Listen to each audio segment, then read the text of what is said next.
अस्सलाम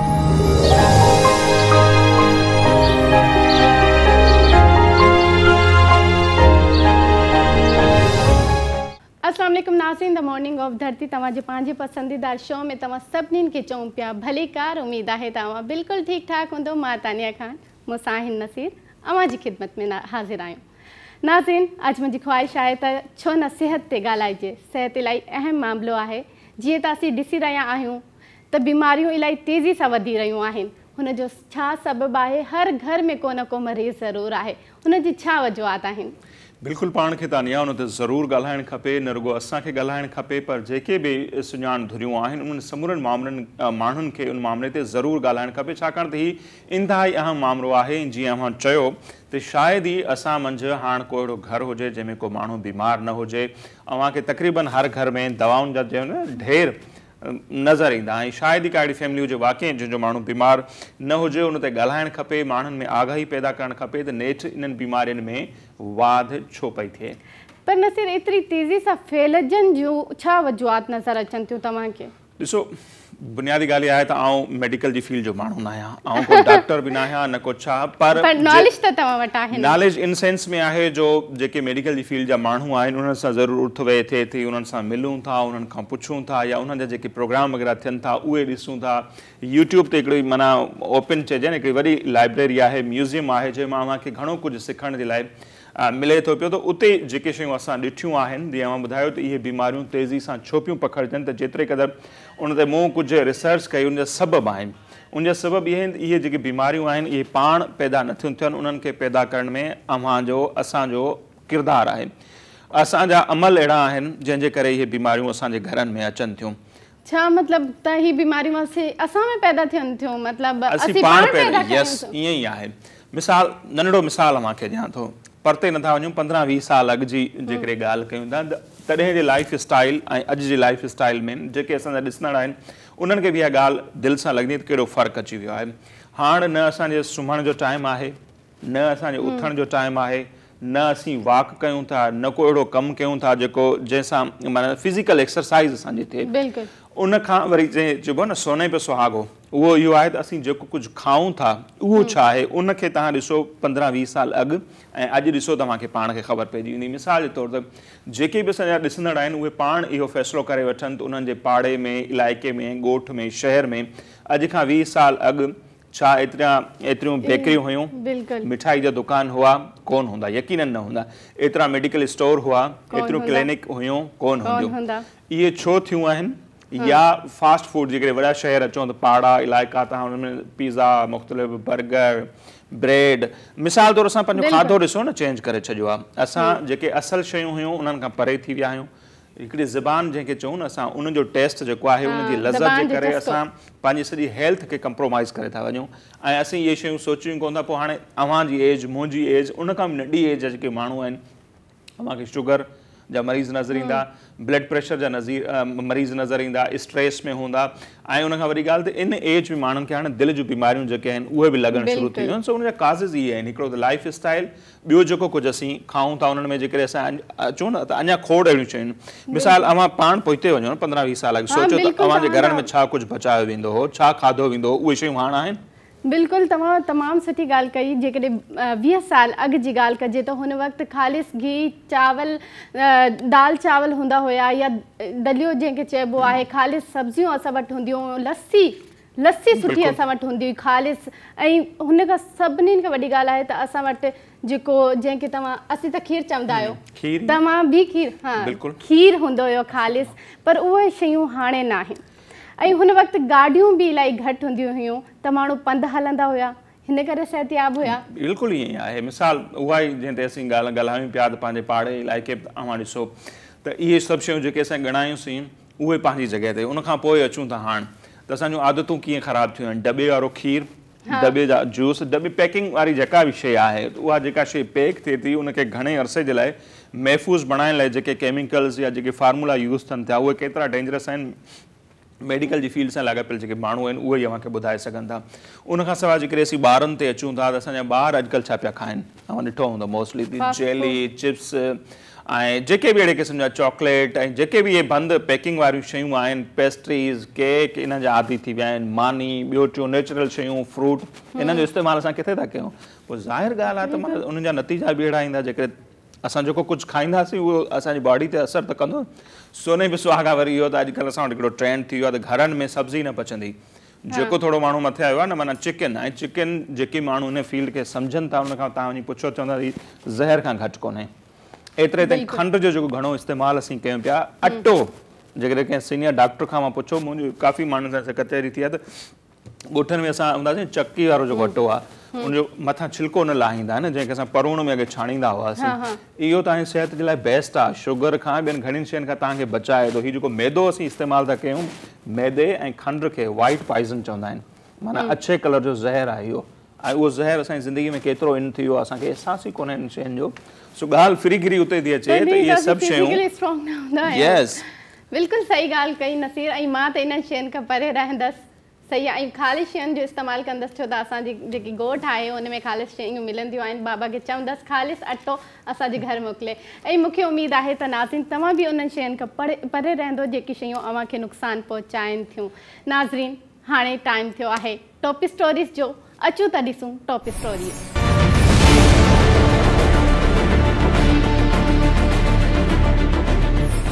सिंध में सुभाणे स्कूल खुली सघंदा या न, सरकार अञा ताईं को बि फ़ैसिलो न करे सघी।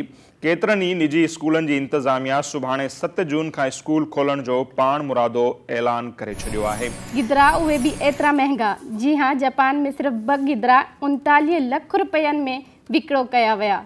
हिन खां पहिरां जापान में गिदरनि जी फसल जी पहिरीं जोड़ी 71 लख पाकिस्तानी रुपयनि में विकिणो थियण जो रिकॉर्ड मौजूदु आहे। हाणे बसूं बग़ैर ड्राइवर जे हलंदियूं। जी हाँ, बर्तानिया में तैयार कयल जदीद बस बग़ैर ड्राइवर जे 2 किलोमीटर जो सफ़र तय करे वरितो। हिन बस में 10 माण्हू वेहण जी गुंजाइश आहे, जंहिंखे जल्द पब्लिक कयो वेंदो। छा अव्हां मोबाइल फ़ोन देर सां चार्ज थियण सबबि परेशान आहियो? स्मार्ट फ़ोन तयारु कंदड़ हिकु कंपनी अव्हां जी उन परेशानी खे ख़तमु करण लाइ सिर्फ़ु 8 मिंटनि में मोबाइल फ़ोन जी बैटरी 100% चार्ज करण वारो चार्जर तयारु करे वरितो आहे। जी त नाज़रीन टॉप स्टोरीज़ अवां ॾिठियूं। हाणे वठंदासीं मुख़्तसिर ब्रेक। ऐं ब्रेक खां पोइ जेके महिमान असांखे जॉइन कनि पिया, जीअं असां प्रोग्राम जे स्टार्ट में अॼु सिहत वारे मामले ते ॻाल्हायोसीं, सो इंतिहाई सीनियर डॉक्टर आहिनि, प्रोफेसर आहिनि, ऐं उन्हनि सां असीं ॻाल्हि ॿोल कंदासीं असांजी ज़िंदगीअ में आयल जेके तब्दीलियूं आहिनि, उनखां पोइ जेका बीमारियुनि में वाध थी आहे, स्पेशली कोरोना जी जेका सूरत हाल आहे। कराची में हिन वक़्तु जेके बि कोरोना जा मर्कज़ आहिनि, पाण उन्हनि जा बि हेड आहिनि, सो उन्हनि खां पुछंदासीं त कोरोना जी सूरत हाल छा आहे, बीमारियुनि में वाध छो पई थिए, ऐं असीं उन्हनि खे कीअं रोके सघूं था। अहिड़ा ॿिया खोड़ सारा सवाल बि उन्हनि सां कंदासीं, पर ब्रेक खां पोइ।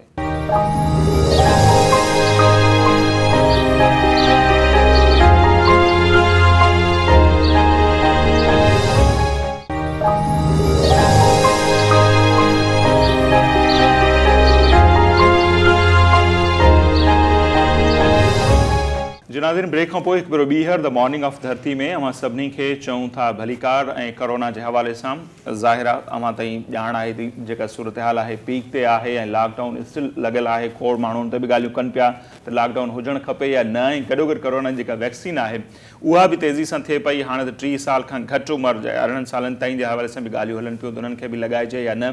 सो ओवरऑल अॼु पाण हिन प्रोग्राम में ॻाल्हाईंदासीं कोरोना जी वबा ते। उन सां गॾो गॾु जेके मुख़्तलिफ़ माण्हुनि जे ज़हननि में खोड़ सारा सवाल आहिनि, वैक्सीन जे हवाले सां, लॻाइजे न लॻाइजे, लॉकडाउन जे हवाले सां, सो उन्हनि मिड़िनी मामलनि ते ॻाल्हि ॿोल जे लाइ असांखे हिन वक़्तु प्रोफेसर डॉक्टर अमानुल्लाह अब्बासी साहब जॉइन कयो आहे, जेके कोरोना वैक्सीन जे हवाले सां कराची में जेके बि सेंटर अव्हांखे नज़र अचनि पिया उन्हनि जा उहे हेड आहिनि। ऐं ओझा कैंपस जेको आहे डाओ जो, उते हू कमु कनि पिया ऐं प्रोफेसर आहिनि मेडिसन में। डॉक्टर साहब तमामु घणी महिरबानी, अव्हां असांजे प्रोग्राम में आया, लख लाइक। सो उथंदे ई जेकॾहिं अव्हां खां इहे सम्झणु चाहियूं त कराची में जेके सेंटर आहिनि वैक्सीन जे हवाले सां, स्पेशली कोरोना जे हवाले सां, त माण्हुनि जो छा रुझान आहे, छाकाणि त काफ़ी कुझु जेको आहे न नेगेटिव शयूं बि वैक्सीन जे हवाले सां हलनि पियूं, त माण्हू केतिरे तादाद में अचनि पिया आहे, वैक्सीन लॻाइण जो तादाद वधियो आहे, घटि थियो आहे, या इहा जेका अफ़वाह खणी चऊं उन्हनि खे माण्हू केतिरो ॿुधनि पिया? ॾिसो, इन में मां हिन खे डिवाइड कंदुसि 2-3 हिसनि में। हिकिड़ो इहो त अहिड़ा माण्हू जेके ओल्ड एज आहिनि उन्हनि जी त क्वांटिटी बि घटि आहे। पहिरियां असां उतां शुरूआति कईसीं, सोनत सेंटर ते एतिरी रश न हुई, छो त उन्हनि जी क्वांटिटी पंहिंजे कंट्री में घटि ई आहे। सही। ॿिए नंबर ते जेके वरी उन खां ॿिए नंबर ते थिया जीअं 50 खां 60 वारी कैटेगरी हुई, हिकिड़ो त अबोव 60 हुआ, ॿिया वरी जेके 60 खां 50 जे दरमियान में। इहो थोरी क्वांटिटी वधी जेको आहे उहो अचनि पिया सेंटर ते। वरी जेको हाणे असां 40 खां बिलो ऐं 30 ताईं हलाए विया आहियूं त क्वांटिटी वधी आहे, माण्हुनि में रुझान आहे, बिल्कुलु वैक्सीन कराइनि पिया, छो त कोरोना जो ख़ौफ़ ई एतिरो आहे, वैक्सीन खां सवाइ ॿियो को चारो कोन्हे। ऐं वैक्सीन ई आहे जेको तव्हांजो मैक्सिमम प्रोटेक्शन तव्हांखे ॾेई सघे थी। 100% प्रोटेक्शन कोन था चऊं, पर मैक्सिमम प्रोटेक्शन तव्हांखे उन वैक्सीन सां ज़रूरु मिलंदी। ऐं इन में हिकिड़ी ॿी पॉइंट एड बि कंदुसि त इन जो इहो सिर्फ़ु हरगिज़ मतिलबु न आहे त तव्हां सिर्फ़ु वैक्सीन करायो त 1.5 साल किसो ख़तमु थियो, ईअं न आहे। वैक्सीन सां गॾोगॾु तव्हांखे जेके जनरल मरीज़ असां शुरू खां वठी ॿुधायूं था, जंहिंमें तव्हांजो मास्क आहे जेको मुंहिंजे हथ में बि आहे अवेलेबल, मास्क आहे तव्हांजो, स्टरलाइज़ेशन ऑफ हैंड आहे, सोशल डिस्टेंस आहे, ओवर क्राउडिंग न कयो, ऐं तव्हांजो जेकॾहिं कोई कमकार बाज़ार में आहे त हिकिड़ी लिस्ट ठाहियो, हिकु ई चकर लॻाए हलिया वञो, बार बार न वञो। इहो तव्हांखे थोरो कंपोज़ करिणो, लाइफ खे थोरो तव्हांखे चेंज करिणो। ऐं ॿियो इहो आहे त जेको राति जो ओवर क्राउडिंग, तव्हांखे ख़बर हूंदी असांजो कराची सिटी हिकिड़ो अहिड़ो आहे जंहिंमें राति जो 10 खां पोइ ज़िंदगी शुरू थींदी आहे, त इन ते क़ाबू कयो वियो। इन सां वॾो फ़र्क़ु थो पए, राति जो जेकी ओवर क्राउडिंग थिए थी ऐं जेके होटल्स ते जेके पब्लिक प्लेसिस आहिनि उन ते जेकी रश हुजे थी, ऐं ज़ाहिर आहे सोशल डिस्टेंस न हूंदो त कोरोना वबा बिल्कुलु फैलंदी। ऐं इहो बि असां चई छॾियोसीं त वैक्सीनेशन 100% प्रोटेक्शन न आहे, डिफरेंट कैटेगरीज़ जूं वैक्सीन आहिनि तव्हां वटि अवेलेबल आहिनि।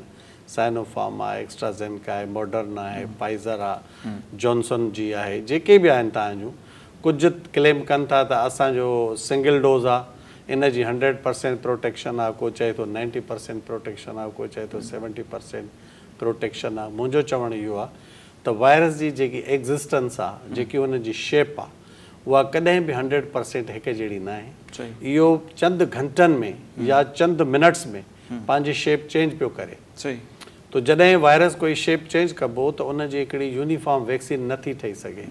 जेकॾहिं तव्हां उनजी वैक्सीन ठाहींदव बि त उनखे पॉलीवेलेंट टाइप ऑफ वैक्सीन चइबो।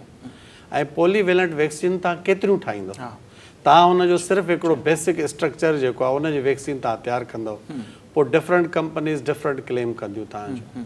हाणे साल थियो आहे जीअं त वैक्सीन जो प्रोसेस हाणे शुरू थियो आहे, रिज़ल्ट्स हाणे अचणु शुरू थींदा।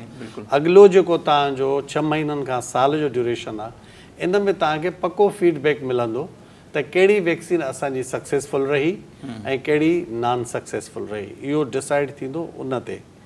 ऐं ॿी जेकी पॉइंट आहे त असां माण्हुनि खे बार बार चऊं जेको लॉकडाउन थिए थो, उन जा नुक़सान ज़रूरु आहिनि, पर चवंदा आहिनि त तंदुरुस्ती 1000 नेमत आहे ऐं दौलत 1000 नेमत न आहे। हेल्थ इज़ वेल्थ आहे, वेल्थ इज़ हेल्थ न आहे। त इन जो मतिलबु इहो थियो त तव्हांखे जेकॾहिं वेल्थ में काई घटिताई अचे थी त पंहिंजे हेल्थ जे एक्सपेंस ते इहा ॻाल्हि क़बूल कयो ऐं मेंटली प्रिपेयर थियो, पंहिंजी ज़िंदगी खे मॉडिफाई कयो। मुंहिंजो त मक़सदु इहो आहे। अच्छा, हीउ जेको पोइ अमेरिका में जीअं थियो आहे हाणे ताईं त मुंहिंजे ख़्याल 29 करोड़नि खां मथे माण्हुनि खे वैक्सीन थी वई आहे, उते जो त जंहिंखे डबल डोज़ लॻी चुका आहिनि हाणे त उन्हनि खे मास्क जी बि ज़रूरत कोन्हे। जो बाइडन जी जेका स्टेटमेंट आई मुंहिंजे ख़्याल जी नज़र मां बि गुज़री हुई, छा उन्हनि जी असांजी वैक्सीन में फ़र्क़ु आहे, इन जे करे उहे कॉन्फिडेंस सां चई सघनि था त हाणे तव्हां मास्क भले न पायो? ॾिसो, उते हिकु त असांजा जेके अंडर डेवलप्ड कंट्रीज़ आहिनि उहे त डेवलप्ड कंट्रीज़ आहिनि, हिन में को शक न आहे। सवाल इहो आहे त जेकॾहिं मैक्सिमम माण्हुनि खे वैक्सीन लॻी थी वञे, मैक्सिमम लॻण सां जेको क्रॉस स्प्रेड आहे उहो रुकंदो। ऐं हिन वायरस जी ब्यूटी इहा आहे, हीअ जेकॾहिं तव्हां यकीन कयो, जेकॾहिं सपोज़ कयो मूंखे इहो वायरस लॻल आहे, मां क्वारंटाइन थियुसि, क्वारंटाइन जो मक़सदु छा आहे? मक़सदु इहो आहे त वायरस सिर्फ़ु मूं ताईं महदूद रहे, मुंहिंजी इम्यूनिटी उनखे क्रॉस करे मारे छॾींदी, उहो उनजी एग्ज़िस्टेंस मुंहिंजे अंदरि ई ख़तमु थी वेंदी। जेकॾहिं मां उन ई क्वारंटाइन नथो कयां ऐं निकिरी करे पब्लिक में वञा थो त हिकिड़े खां ॿिए ॾे, ॿिए खां टे ॾे जीअं जीअं वेंदो न उहो इन जी डेथ न थींदी। वायरस जी डेथ उन सूरत में मुमकिन आहे जॾहिं मूं मां कंहिं ॿिए खे ट्रांसफर न थिए। बिल्कुलु। लॉकडाउन जो मक़सदु छा आहे? इहो ई आहे। फैलाव रोकजे। आइसोलेशन जो मक़सदु छा आहे? इहो ई आहे। सोशल डिस्टेंस जो मक़सदु छा आहे? इहो ई आहे। त इन वायरस खे जेकॾहिं किल करिणो आहे, जेकॾहिं इन हिकिड़ी आउं सिंपल स्टेटमेंट ॾींदुसि, न दाओ असांजा साइंटिस्ट त न आहियूं पर as a professor of medicine मां इहो चई सघां थो त हिक ई टाइम ते जेकॾहिं पूरी दुनिया में हिक ई टाइम ते हिकिड़े महीने में सारी दुनिया खे लॉक कयो वञे, कोई बि किथे बि मूव न थिए ऐं हिक ई टाइम ते वैक्सीन कई वञे त इहो वायरस ख़तमु थी सघे थो।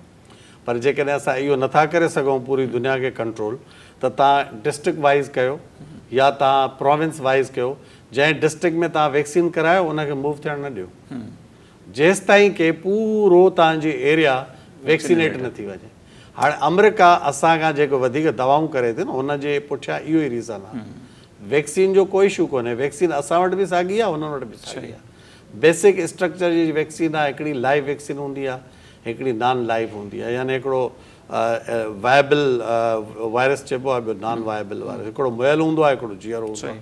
ॿई वैक्सीन असां वटि अवेलेबल आहिनि। फ़र्क़ु कोई कोन थो पवे छो त हुनजो स्ट्रक्चर जेको आहे बेसिक उनजे ख़िलाफ़ ई वैक्सीन आहे। अंदरूनी स्ट्रक्चर त हू चेंज पियो करे न, उनजो त तव्हां हुनखे क़ाबू नथा करे सघो। त इहो जेको क्लेम आहे जो बाइडन साहब जो, उनजो पुठियां रीज़न इहो आहे त मैक्सिमम माण्हुनि वैक्सीन करायो आहे। हाणे तव्हां ॾिसो जेकॾहिं असां पाण पंहिंजी पॉपुलेशन 22 करोड़ खणूं, अधु जेकॾहिं असां ओल्ड एज नंढड़नि ॿारनि उनखे ॾियूं, अधु असां हेॾे ॾियूं, त 11 करोड़नि में तव्हां ॿुधायो टोटल तव्हांजी 20 लख बि मुश्किल सां वैक्सीन थी आहे। जेकॾहिं 20 लख त यानी 2% या 1.5 खां 2% बि न थी आहे, त 1.5 खां 2% जी वैक्सीन जे भेट में तव्हां कीअं एक्सपेक्ट था कयो जंहिंजा 32 करोड़ आवाम वैक्सीन थी चुका हुजनि कंहिं एरिया वाइज़। त इहो उनजे पुठियां रीज़न इहो ई आहे। अच्छा, जीअं नसीर चयो त माण्हुनि जे ज़हननि में इहा ॻाल्हि वेहिजी वई आहे त कोरोना वैक्सीन जेकी आहे उन हवाले सां नेगेटिविटी माण्हुनि जे दिमाग़ में आहे, हुन बाबति तव्हां छा चवंदो त लॻाइण त घुरिजे, बाक़ी उन्हनि जी ज़हन में जेकी ॻाल्हि आहे उन्हनि जे लाइ छा चवंदो? ॾिसो, माण्हू इहो था चवनि त वैक्सीन लॻाइण सां असांजो कोरोना थींदो, या हिकु इहा बि ख़बर फैली आहे त जेको वैक्सीन लॻाराईंदो उनजी अॻिलनि 2 सालनि में डेथ थी वेंदी। इहे बि ख़बरूं हलनि थियूं मार्केट में। तो इन्हनि जी काई एग्ज़िस्टेंस न आहे। असां जेको अॼुकल्ह जेको वैक्सीन हणायूं था असां, जेको पाकिस्तान में अवेलेबल आहे, हिकु त उहो वायरस जेको आहे उहो नॉन वायबल आहे, यानी डेथ वायरस जी वैक्सीन आहे उहा, जंहिंजो कोई बि हार्म कोन्हे। इवन जेकॾहिं हिकिड़ी खीर पियाक जेकॾहिं आहे, लेडी माउ आहे, जेकॾहिं उहा पंहिंजे बचड़े खे खीर थी पीआरे त उनखे बि लॻाए सघिजे थी। प्रेगनेंसी जे लास्ट ट्राइमेस्टर में बि लॻाए सघिजे थी, इनिशियल ट्राइमेस्टर खे छॾे लास्ट में तव्हां लॻाए सघो था। आम जेके डिज़ीज़ आहिनि उन में बि तव्हां वैक्सीन लॻाए सघो था। शुगर वारा बि वैक्सीन लॻाए सघनि था। उहे माण्हू जेके कीमोथेरेपी ते आहिनि, जेके कैंसर जी कीमोथेरेपी था वठनि, उनखे नथी लॻाए सघिजे। या उहे माण्हू जंहिंजो हाई ब्लड प्रेशर आहे, ब्लड प्रेशर पहिरियों कंट्रोल करिणो पवंदो, हाई ब्लड प्रेशर में वैक्सीन न लॻाइबी आहे। हिकिड़े उहे माण्हू जंहिंखे हाई ग्रेड फीवर आहे, ऑलरेडी बुखार अथसि 103, 104, उनखे वैक्सीन नथी लॻाए सघिजे। जेसि ताईं हुनजो बुखार सेटल थिए, या जेसि ताईं हुनजो ब्लड प्रेशर सही थिए, या जेसि ताईं हुनजो जेके कीमोथेरेपी वठे पियो उहा हुनजी कंप्लीट न थी वञे। सो इहे बेसिक शयूं आहिनि जेके कंट्राइंडिकेशन आहिनि। अदरवाइज़ सभिनी माण्हुनि खे वैक्सीन लॻाइणु खपे, ॿियो को चारो, ॿियो को रस्तो न आहे। बिल्कुलु, तमामु सुठी ॻाल्हि कई। अच्छा, तव्हां एमरजेंसी जा बि हेड आहियो। जंहिं महिल ही कोरोना जी वबा फैलिजी वई त इलाही माण्हू मुतासिर थिया, हुन वक़्तु तव्हां कीअं मैनेज कयो? ॾिसो, एमरजेंसी में कैपेसिटी हूंदी आहे तव्हांजे हिक ई टाइम ते 100 खां 200 जी कैपेसिटी हूंदी आहे। एमरजेंसी में असांजी साइड एमरजेंसी, को एमरजेंसी जेके असां चवंदा आहियूं, उहा बि रखंदा आहियूं। ऐं उन सां गॾोगॾु सिंध गवर्नमेंट जी कोऑपरेशन, बल्कि आउं एप्रिशिएट कंदुसि त सिंध गवर्नमेंट हिनखे बाक़ाइदा सीरियस वरितो, स्पेशली असांजे CM साहिबु हिनखे सीरियस वरितो। ऐं असां मुख़्तलिफ़ हंधि ते काफ़ी सेंटर खोले वरितासीं ऐं स्टाफ असां वटि अवेलेबल हो, ट्रेंड डॉक्टर असां वटि अवेलेबल हुआ।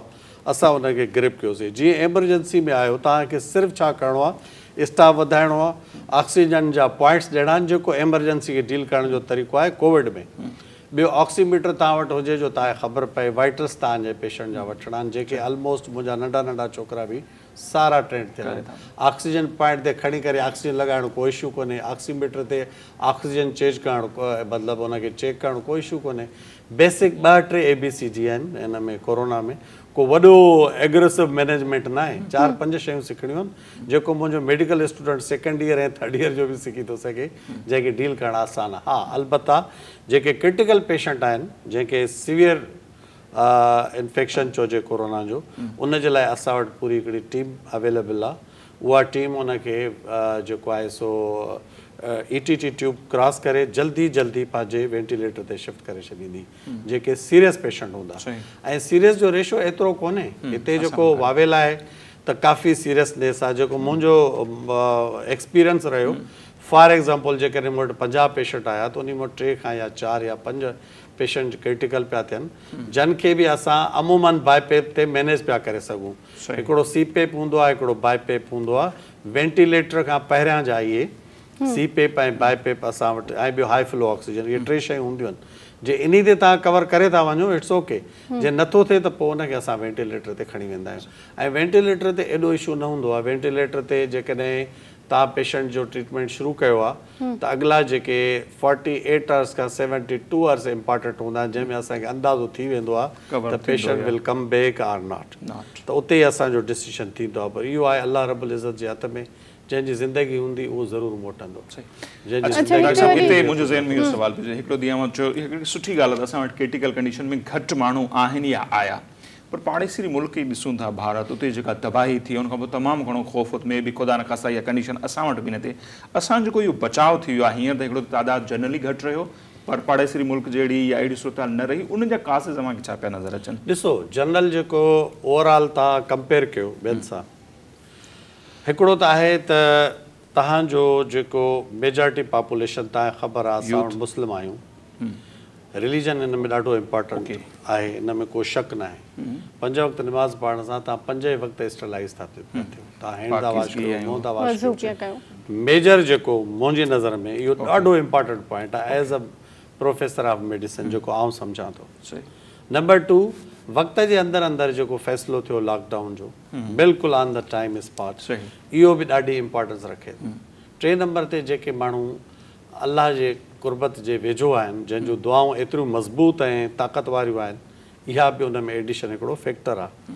उन दुआ जो जेको नतीजो निकिरे थो यानी वायरस जो स्प्रेड वग़ैरह उन दुआ जे प्रेशर में बि असांखे उनजो फ़ाइदो थिए थो अॼु हाणे त रोज़नि जो ज़मानो बि हो माण्हुनि जूं दुआऊं अल्लाह रब्बुल इज़्ज़त वटि काफ़ी क़बूल बि थियूं अॻिलो जेको पॉइंट आहे उहो इहो आहे त जेको यंग जेके असांजी जनरेशन आहे उनजी मेजॉरिटी आहे पाण वटि ऐं उहे यंग जनरेशन इन ॻाल्हि खे सम्झे थी मास्क लॻाइणु सोशल डिस्टेंस खे रखणु ऐं ख़ामख़ा हरू भरूअ जो ॿाहिरि न वञणु इहे शयूं उन्हनि में आहिनि ऐं ॿियो जेको असां हिकिड़ो ॿियो कयोसीं स्कूल तक़रीबन असां बंदि रखियासीं ॿियनि ईअं कोन हो इंडिया में स्कूल एतिरी लेवल ते हिननि कोन बंदि कया या जेको ॿियो त पॉपुलेशन जो बि फ़र्क़ु आहे इंडिया जी पॉपुलेशन अर्बन में आहे असांजी पॉपुलेशन करोड़नि में आहे त इहो बि हिकिड़ो फ़र्क़ु आहे पॉपुलेशन जो टियों जेको चौथो फैक्टर आहे उहो आहे न्यूट्रिशन पाकिस्तान जी जेकी न्यूट्रिशन आहे उहा as compared to Indian population जी न्यूट्रिशन असांजी बेस्ट आहे बहितर आहे असां वटि पॉवर्टी उनजी भेट में जेको मूंखे सम्झ में थो अचे जेको असांजो पुअर में पुअर बि आहे उहो बि 3 वक़्त आराम सां मानी खाए पियो ॿियो असां वटि जेके ट्रस्ट जेके आहिनि डिफरेंट जेके फॉर्म्स आहिनि ट्रस्ट जा जीअं मुख़्तलिफ़ ट्रस्टी आलमगीर आहे तव्हांजी फलाणी आहे फलाही इदारा काफ़ी आहिनि इहे फलाही इदारा तव्हां हींअर बि वञी तव्हां हिनखे एक्सपीरियंस करे सघो था तव्हां कराची जे कंहिं बि चौक ते वञो तव्हांखे फलाही इदारे तरफ़ां दस्तरख़ान लॻल मिलंदो ऐं जेके आम ग़रीब तबिको आहे उहो बि डटके पंहिंजी ऐं वॾी मज़े जी ॻाल्हि त उहे प्रोटीन डाइट पिया खाइनि गोश्त जो इस्तेमालु प्रोटीन डाइट इम्यूनिटी तव्हांजी बेस्ट थी करे त ग़रीब माण्हुनि खे बि असांखे प्रोटीन डाइट मिले थी उहो बि उनजो हिकिड़ो रीज़न आहे जेको मूंखे सम्झ में थो अचे ब्रेक जो टाइम ब्रेक वठूं ऐं काफ़ी इंट्रस्टिंग ऐं काफ़ी कुझु सम्झण जे लाइ असांखे मिलियो असांखे ॾिसण खे मिले थो अञा वधीक डॉक्टर साहिब खां असां कुझु सम्झण जी कोशिशि कंदासीं पर हाणे टाइम आहे ब्रेक जो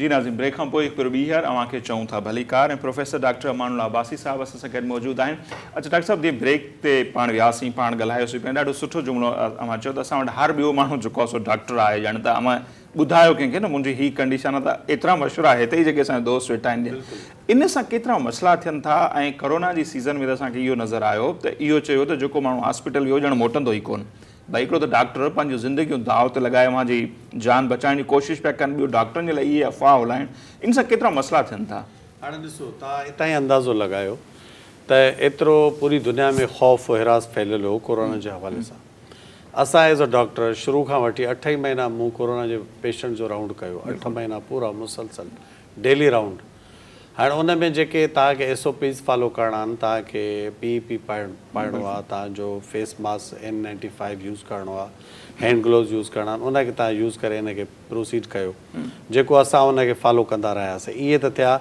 डॉक्टर्स जेके ऑन ड्यूटी आहिनि। हाणे उहे पंहिंजो ज़िंदगी जो जोखो खपाए, जेको मरीज़ ते महिनत कनि था, हिकिड़ो आम जेको पब्लिक जो माण्हू आहे उहो 1010 वेही थो ॾे, त हाणे उन जे ऐं हुन जे में ज़मीन आसमान जो फ़र्क़ु आहे, जेको नेगेटिविटी थो पखेड़े, ग़लति ॻाल्हि त वरी बिल्कुलु। ऐं इन ते मुंहिंजो जेको पर्सनल व्यू आहे as a professor of medicine ऐं साल जो एक्सपीरियंस जेको मूं कयो आहे, त जेके माण्हू अहिड़ो मामिलो ॿुधाइनि था या अहिड़ियूं ॻाल्हियूं फैलाइनि था, उन्हनि ते हुकूमत जे तरफ़ां कोई फाइन थियणु खपे ऐं उनखे पनिशमेंट थियणु खपे। जंहिं अख़बार या ख़बर शाया कई, जेका घणी सर्कुलेट जंहिं कयो, 2 सालनि खां पोइ मरी वेंदो, त घटि में घटि उनखां पुछाणो थियणु खपे तुंहिंजो सोर्स आहे, एथेंटिसिटी छा आहे।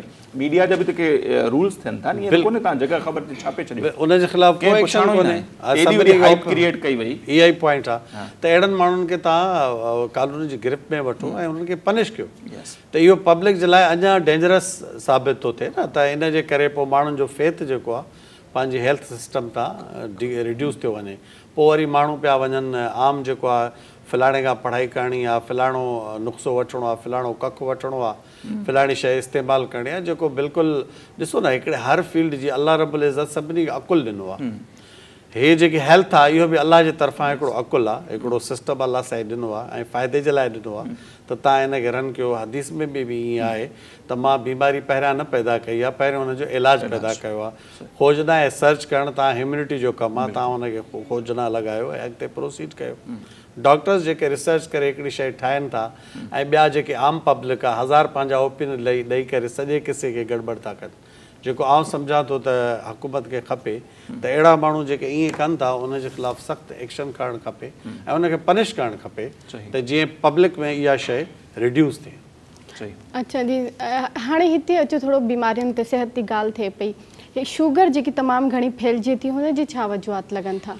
ॾिसो शुगर, हर ॿिए माण्हू खे शुगर आहे, हर ॿिए माण्हू खे शुगर, प्रेशर, शुगर, इवन दिलि जूं बीमारियूं। बिल्कुलु। हाणे उनजा जेको असां वटि रीज़न्स आहिनि उहे इहे आहिनि त पहिरें नंबर ते जेको फैक्टर आहे उहो आहे स्ट्रेस, टेंशन ऐं डिप्रेशन जेके चइबो आहे। जेकॾहिं मुआशरती ज़िंदगी तव्हांजी हिकिड़े कंहिं कसवटी ते न आहे ऐं उन में 1000 मसइला जॾहिं इन थींदा त पोइ इहे प्रॉब्लम शुरू थींदा। हर मज़हब एवरी रिलीजन उन पंहिंजी हिकिड़ी कसवटी रखी आहे, उनजा हिकिड़ा शरई किताब आहिनि जंहिंजे मुताबिक़ तव्हांखे ज़िंदगी बसर खपे। उन तरीक़ेकार मुताबिक़ कोई इंसानु कोन्हे। हर लिहाज़ सां हर इंसानु पंहिंजी उन कसवटी खे भुली वेठो आहे। उहे शयूं क्रिएट थो करे जेको पाण पंहिंजो बेनिफिट जंहिंमें हू चाहे थो। यूनिफॉर्म डिसीजन को बि न आहे, पब्लिक बेनिफिट को बि न आहे। जेकॾहिं असां मुआशरती ज़िंदगी पंहिंजी पर्सनल ज़िंदगी खां शुरू कयूं त हस्बैंड वाइफ जे विच में केतिरा कन्फ्लिक्ट आहिनि। वाइफ जा पंहिंजा इशूज़ आहिनि, हस्बैंड जा पंहिंजा इशूज़ आहिनि। इशूज़ भली हुजनि पर यूनिफॉर्मिटी ॿिन्ही में हुजणु ज़रूरी आहे। इतां शुरूआति थिए थी। इहो मुआशिरो वरी पड़ोस ते तव्हां वञो, वरी तव्हां ओवरऑल पूरे विलेज ते वञो, विलेज खां तव्हां शहर ते वञो। इहा साॻी जेकी डिज़ीज़ आहे, बेस जेको जितां शुरू थियो, इहा पूरी स्प्रेड थी थिए। नंबर 1। नंबर 2, मुआशरती मसइले खे सुलझाइण जे लाइ तव्हां वटि हर शइ जॾहिं अवेलेबल हुजे त तव्हां पंहिंजा कानून छो था लागू कयो। नंबर 2, ॿियो त तव्हां जेकॾहिं तव्हांजी इकोनॉमी ख़राबु आहे या इकोनॉमी लो थी वई आहे त तव्हां पंहिंजूं शयूं उन मुताबिक़ मैनेज कयो। ज़रूरी न आहे हिकिड़ो माण्हू जेको साइकिल ते किथे वञी सघे थो त उहो पंहिंजे कार जी डिमांड छो थो करे। जिथे जेको माण्हू जिथे आहे उते शुक्रानो करे। इहो शुक्राने वारो मामिलो कोन्हे। साइकिल वारो चए थो मूं वटि बाइक हुजे, बाइक वारो चए थो मूंखे कार हुजे। त ईअं हिर्स में इंसानु अॻिते निकिरी थो अचे ऐं उहे जेके रूल रेगुलेशन कानून आहिनि उहे विसारे थो वेहे, जंहिंजे करे थिए थो डिप्रेशन। डिप्रेशन जेको आहे हिनखे स्ट्रेस चइबो आहे। हिन में छा थींदो आहे त तव्हांजे जिस्म में एड्रेनलिन ऐं नॉर एड्रेनलिन इहे 2 हार्मोन्स आहिनि जेके रिलीज़ थींदा आहिनि। तव्हांजे पूरे जिस्म में अलाह रब्बुल इज़्ज़त सिर्फ़ु हिकिड़ो एनाबोलिक हार्मोन रखियो आहे जंहिंखे इंसुलिन चइबो आहे। ॿिया जेके बि तव्हांजी बॉडी में हार्मोन्स आहिनि उहे कैटाबोलिक आहिनि। कैटाबोलिक हार्मोन हमेशह तव्हांजे पेंक्रियास ते वञी इफेक्ट कंदा आहिनि जितां तव्हांजो इंसुलिन ठहे थो। हाणे जॾहिं पेंक्रियास स्ट्रेस में ईंदो त उहो बर्न आउट थी वेंदो, जली वेंदो उहो। जॾहिं उहो बर्न आउट थींदो त उन मां इंसुलिन छा रिलीज़ थींदो? इंसुलिन जा जेके सेल्स आहिनि, pancreatic cells of islets of Langerhans, उहे ख़तमु थी वेंदा। तव्हांजो पेंक्रियास सुकड़िजी वेंदो, जंहिंजे करे डायबिटीज़ शुरू थी वेंदी। स्ट्रेस हिकिड़ो इहो फैक्टर आहे। ॿियो तव्हांजो जेकॾहिं फॉर एग्ज़ाम्पल फादर आहे त मदर में बि ट्रांसफर थींदो, ख़ानदानी ट्रांसमिशन बि असां वटि तमामु घणी आहे। चौथे नंबर ते आहे dietary habits and sedentary life style. तव्हां ॾिसो असां अॼु सॼो ॾींहुं हिते गुज़ारियोसीं, शाम जो घर जॾहिं थकी हारजी वेंदा ते पंहिंजे लाइ कहिड़ो टाइम आहे, काई एक्सरसाइज़ कोन्हे।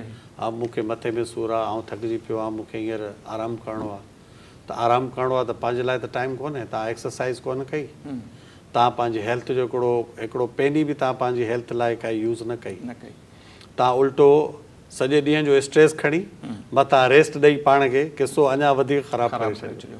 तव्हांजी काई फिज़िकल एक्टिविटी न आहे। नंबर ॿियो तव्हांजी डाइट जो को बैलेंस कोन्हे तव्हां वटि। बैलेंस डाइट किथे आहे तव्हां वटि? तव्हां वटि जूस ईंदो तव्हां पी छॾंदव, दोस्त मिठाई खणी आयो तव्हां खाई छॾंदव, समोसो अची वियो तव्हां खाई छॾंदव। तव्हांजो पंहिंजो को हिकिड़ो रूटीन लाइफ जो कुझु बि न आहे। तव्हां हिकिड़ी हूंदी आहे बैलेंस डाइट जंहिंमें प्रोटीन जो, फैट जो, विटामिन्स जो तव्हांखे सभु रखिणो आहे।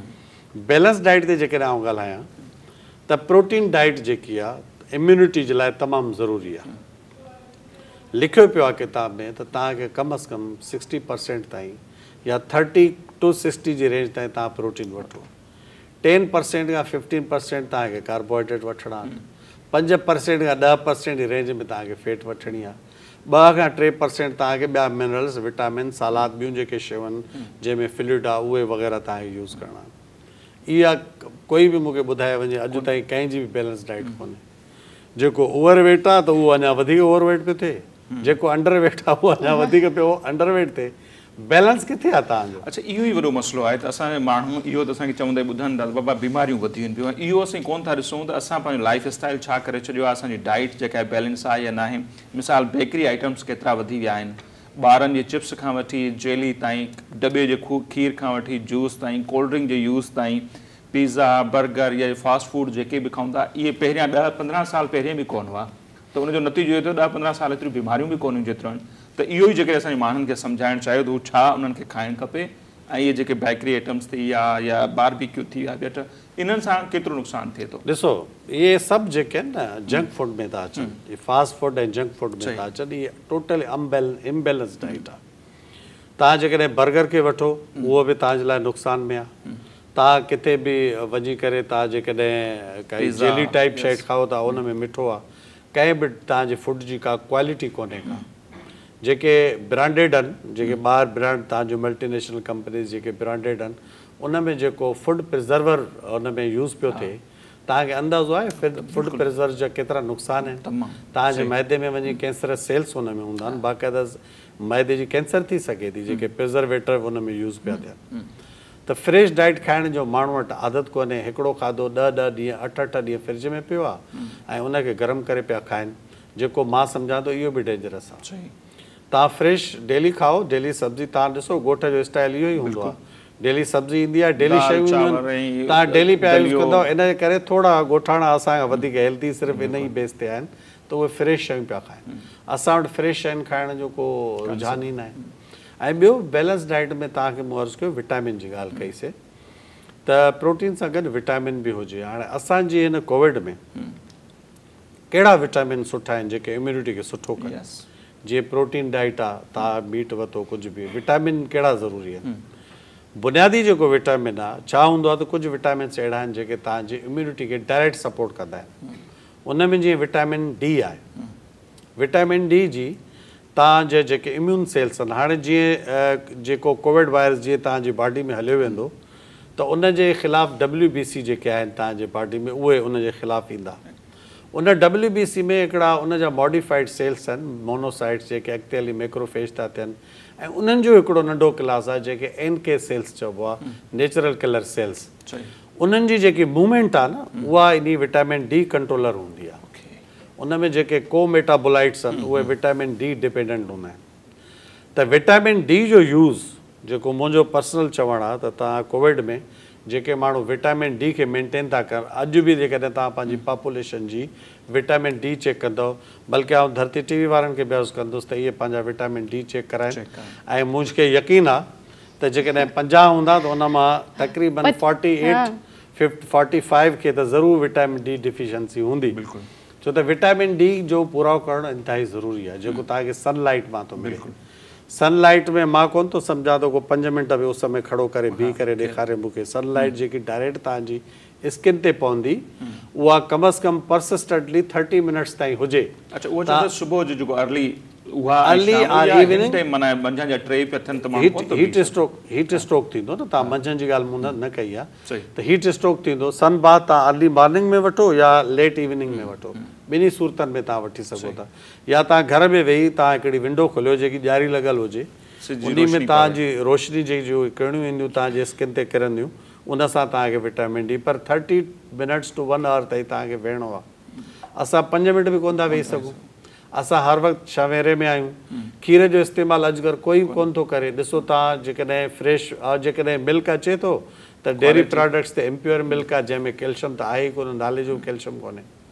ॿिया जेके तव्हांजा डाइटरी फूड आहिनि जीअं ऑयल आहे या उन्हनि में विटामिन डी जी शमूलियत कई में बि कोन थी नज़र अचे। त इन जा नुक़सान कहिड़ा था थियनि जेकॾहिं इहे नथा वठूं असीं त? ॾिसो विटामिन डी तव्हां परफेक्ट न वठंदव त इम्यूनिटी किरंदी, हिकिड़ो आम वायरस बि तव्हां ते अटैक कंदो, तव्हांजूं बीमारियूं वधंदियूं, जेके फ्लू वायरल इन्फेक्शन फ्लू जेके बि टाइप जा इन्फेक्शन हूंदा, जेके RNA वायरसिस आहिनि उहे तव्हांखे फ्रिक्वेंटली लॻंदा रहंदा, तव्हांजी सिहत वधीक कंप्रोमाइज़ थींदी। अच्छा डॉक्टर साहब टाइम बि असां वटि घटि आहे, त असां वटि हाणे नॉर्मली ईअं थियो जॾहिं अवां पढ़िया असां पढ़ियासीं त तॾहिं पराठो हूंदो हो सुबुह जो नाश्ते में, अंडो ॾेई छॾींदा जेकॾहिं तव्हां स्कूल लंच बॉक्स। हाणे माहिरनि बि तरीक़ो सवलो कढी छॾियो आहे, त बाबा पेस्ट्री ॾेई छॾी, चिप्स ॾेई छॾी, बिस्किट ॾेई छॾिया, इहे मुख़्तलिफ़ शयूं अहिड़े क़िस्म जंहिंमें असांखे महिनत न करणी पई। ईअं आहे त उनजा केतिरा नुक़सान थींदा जेकॾहिं ॿारनि जी असां शुरू खां वठी ईअं था उन्हनि जो लंच कयूं, नाश्तो, बल्कि उन ते असीं ध्यानु नथा ॾियूं। ॾिसो न्यूट्रिशन जेकॾहिं बैलेंस न आहे न, तव्हांजा ब्रेन जेके टिश्यूज़ आहिनि न्यूरॉन्स उन्हनि जी डेवलपमेंट ई कोन थींदी। जेकॾहिं डेवलपमेंट थींदी त उहा नाक़िस थींदी। जेको ॿारु तव्हांजो इंटेलिजेंट न हूंदो, हाणे कुझु उन कंट्री जो आखिरी नालो नथो खणा, हिकिड़ो एग्ज़ाम्पल थो ॾियां, पंहिंजे वेझो ई कोई कंट्री आहे। उन कंट्री में जॾहिं उन्हनि जा ॿार ॼमनि था, उन्हनि में हिकिड़ी पॉइंट तव्हांखे ख़ासि ॿुधाए छॾियां त उन्हनि जे घर मां न टीवी हूंदी न मोबाइल हूंदी, उनखे बेस्ट जेको आहे न्यूट्रिशन ॾिनी थी वञे, पूरो फोकस उन जे मथां कयो थो वञे। शुरूअ में ॿार खे कोई बि अहिड़ी शइ हथ में नथी ॾिजे जेको ॿार जो ज़हन मुंतशिर करे। इज़राइल यस। ऐं उन्हनि खे अॻिते हली जेके खेॾ में जेकी शइ उन्हनि खे सेखारी थी वञे उहो शतरंज थी सेखारी वञे, उन्हनि जी शार्पनेस। ऐं उन्हनि खे डिग्री आख़िर में जॾहिं स्कूलिंग पूरी था कनि त डिग्री उन्हनि खे तॾहिं थी ॾिनी वञे जॾहिं उहे $10,000 कमाए करे ॾींदा त पोइ उन्हनि खे डिग्री मिलंदी। हाणे इहे माण्हू कीअं अॻिते तरक़ी कंदा?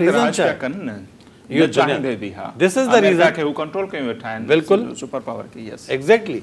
सो उहो ई आउं चवां थो त असां पंहिंजो ॿारनि जी शुरूआति, तव्हां ॾिसो असांजे मुआशिरे खे ॿारु जीअं ॼमे थो, अॼुकल्ह त मूं ॾिठो आहे, तव्हां बिलीव कयो न कयो, साल जो जेको नंढड़ो ॿारु आहे उनखे बि हिकिड़ो मोबाइल हथ में आहे। त भई माउ पीउ ज़िमेवारी घटिजी वई न, ॿारु लॻो पियो हूंदो हुन में कलाकनि जा कलाक असां पंहिंजे कम सां। एग्ज़ैक्टली। ॾिसो ॻाल्हि मुंहिंजी उते ई थी बीहे त हस्बैंड ऐं वाइफ जे विच में मुआशरती ज़िंदगी जेकॾहिं उहा कसवटी जेके कानून अल्लाह रब्बुल इज़्ज़त या कंहिं बि रिलीजन में आहिनि, कंहिं बि रिलीजन में इहो कोन्हे त तव्हां ॿार खे सॼो ॾींहुं मोबाइल ते छॾियो, तव्हां हुनजी न्यूट्रिशन जो ख़्यालु न कयो, तव्हां हुनखे डेवलप न कयो। ॾिसो फस्ट यूनिवर्सिटी ॿार जी पंहिंजी मदर आहे। जेकॾहिं फस्ट यूनिवर्सिटी में ई ॿारु फेल हूंदो त ॿियूं जेके यूनिवर्सिटीज़ आहिनि ऐं मुआशिरे लाइ उहो छा साबित थींदो? उहो अॻिते हली न उहो पढ़ाई में सुठो हूंदो, न कंहिं डिसीशन मेकर को सुठो हूंदो, आख़िर में हिकिड़ो नाक़िस मटीरियल थी वेंदो ऐं उहो मुआशिरे जे लाइ बजाए कंहिं पॉज़िटिविटी रखे उहो नेगेटिविटी रखंदो ऐं उल्टो असांजो मुआशिरो इन में वधीक ख़राबु थींदो वेंदो। असां बुनियादी ABCD ते ध्यानु कोन था ॾियूं ऐं हर माण्हू पंहिंजी कंफर्टेबिलिटी चाहे थो। ऐं बल्कि मां त इहो ई थो चवां त हर माण्हू ॾिसो, तव्हां ॿार ते जेकॾहिं टाइम लॻाईंदव, उन सां खेॾंदव, तव्हांजी इहा एक्सरसाइज़ आहे बाय गॉड। ऐं हू बि हिकिड़ी लॉन्ग टर्म सीड़पकारी आहे, इन जो रिटर्न अव्हांखे सुठो मिलंदो न। तव्हां हिकिड़े ॿार सां जॾहिं टाइम गुज़ारियो था न त तव्हां हुन सां एक्टिविटी में अचो था न, इहा तव्हांजी फिज़िकल एक्टिविटी थिए थी। उहो तव्हां सॼो ॾींहुं एक्सरसाइज़ कोन कंदव, तव्हां ॿार सां गॾिजी एक्सरसाइज़ करे वठो, इहो बि तव्हांजे लाइ सिहत लाइ तमामु बहितरु आहे। त विटामिन जो बैलेंस डाइट ॿार खे ॾियणु इंतिहाई ज़रूरी आहे। त जेको तव्हां हथ सां जेकी शइ ठाहींदव, जीअं अंडो आहे तव्हांजो, जीअं तव्हांजो मीट आहे, जीअं तव्हांजो विटामिन्स आहिनि, फ्रेश फ्रूट्स तव्हां वटि आहिनि, उन कटे करे ॿार खे खारायो या उनजो फ्रेश जूस ठाहे करे ॿार खे ॾियो। रेगुलर तव्हां मिल्क पीआरियो ॿार खे। हाणे शुरूआति हितां कयो तव्हां। ऐं अॼुकल्ह ॿियो बि तव्हांखे मां एड कयां त डान जा पराठा बि अची विया आहिनि। प्रिपेयर्ड पराठा आहिनि, छड़ो गरम करे खाइणो आहे। इन में प्रिज़र्वेटर केतिरो आहे, इहो प्रिज़र्वेटर जेको हुन में पयल आहे इहो तव्हांजे ब्रेन टिश्यूज़ ते केतिरो इफेक्ट थो करे ऐं तव्हांजी सोच ऐं तव्हांजे थॉट खे केतिरो रिड्यूस थो करे, इहो त कंहिंखे अंदाज़ो ई कोन्हे। सो इहे शयूं बेसिक आहिनि जेके असांखे मुआशरे खे ठाहिणियूं पवंदियूं ऐं ॿुधाइणियूं पवंदियूं। तमामु ज़बरदस्त डॉक्टर साहब, ऐं रियली तमामु घणी ख़ुशी थी त सुबुह जी शुरूआत असांजी एॾी सुठी थी, ऐं इन करे बि त माण्हुनि खे काफ़ी ॼाण मिली। से लख लाइ तव्हां असांजे प्रोग्राम में आया, अव्हांखे असांजे प्रोग्राम में अची करे कीअं लॻो? मूंखे ॾाढो सुठो लॻो ऐं हीउ पंहिंजो चैनल जेको आहे सो पूरी दुनिया में ॿुधो थो वञे ऐं हीउ जेको पाण डिस्कस कयो आहे इहो मैसेज मां सॼे पब्लिक खे स्प्रेड करण लाइ मूंखे ॾाढी ख़ुशी थी थिए। बल्कि इहो सम्झो की कार्य ख़ैर में हिसो थी वेंदो ऐं इन जो अलाह साईं असांखे अजुर बि ॾींदो ऐं जन ताईं इहे ख़बरूं पहुचंदियूं ऐं जेकॾहिं सवा मां कंहिं हिकिड़े बि अमल कयो त असांजे छुटकारे लाइ काफ़ी आहे। सही, थैंक यू सो मच, तमामु घणी महिरबानी। प्रोफेसर डॉक्टर अमानुल्लाह अब्बासी साहब इन ताईं काराइतियूं ॻाल्हियूं कयूं, हिकिड़ी हिकिड़ी ॻाल्हि जेका हुई तमामु घणी काराइती कम जी हुई ऐं असांखे उमेदु आहे त जेकॾहिं उहा डॉक्टर साहब जी ॻाल्हि वांगुरु अथनि त जेकॾहिं असीं अमल कयूं ऐं पंहिंजी ज़िमेवारी जेका आहे उहा खणूं, ईअं न त बसि ॿारु ॼमियो आहे मोबाइल हथ में ॾेई कलाकनि जा कलाक असां पंहिंजे कम सां ॿाहिरि पंहिंजे, इहो पंहिंजे लाइ बि सुठो न आहे, ॿार जे लाइ बि सुठो न आहे। ख़ासि तौर ते जेके असीं इहा शिकायत कयूं था त असां वटि एतिरियूं बीमारियूं वधियूं त असांखे इहो बि ॾिसणु खपे त असांजी लाइफ स्टाइल हाणे छा पहिरें जहिड़ो रहियो आहे, असीं जेको कुझु खाऊं था उहो केतिरो जेको असांजी सिहत जे लाइ बहितरु आहे या न आहे। काफ़ी शयूं डॉक्टर साहब ॼाणायूं ऐं जेकॾहिं असीं उन्हनि ते अमल कंदासीं त यकीन असांखे फ़ाइदो थींदो। सो हिते वठूं था नाज़रीन असीं ब्रेक, ऐं ब्रेक खां पोइ बि इन प्रोग्राम में मुख़्तलिफ़ जेके सेगमेंट आहिनि उहे शामिलु करण जो सिलसिलो जारी रहंदो।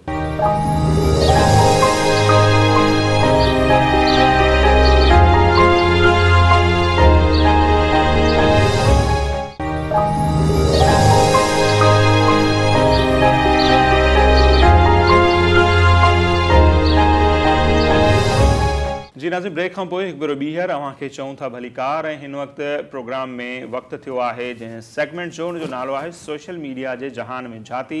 सो अचो त सोशल मीडिया जे उन जहान में झाती पायूं ऐं मुख़्तलिफ़ जेके तस्वीरूं तोड़े वीडियोज़ आहिनि उहे अव्हांखे ॾेखारियूं।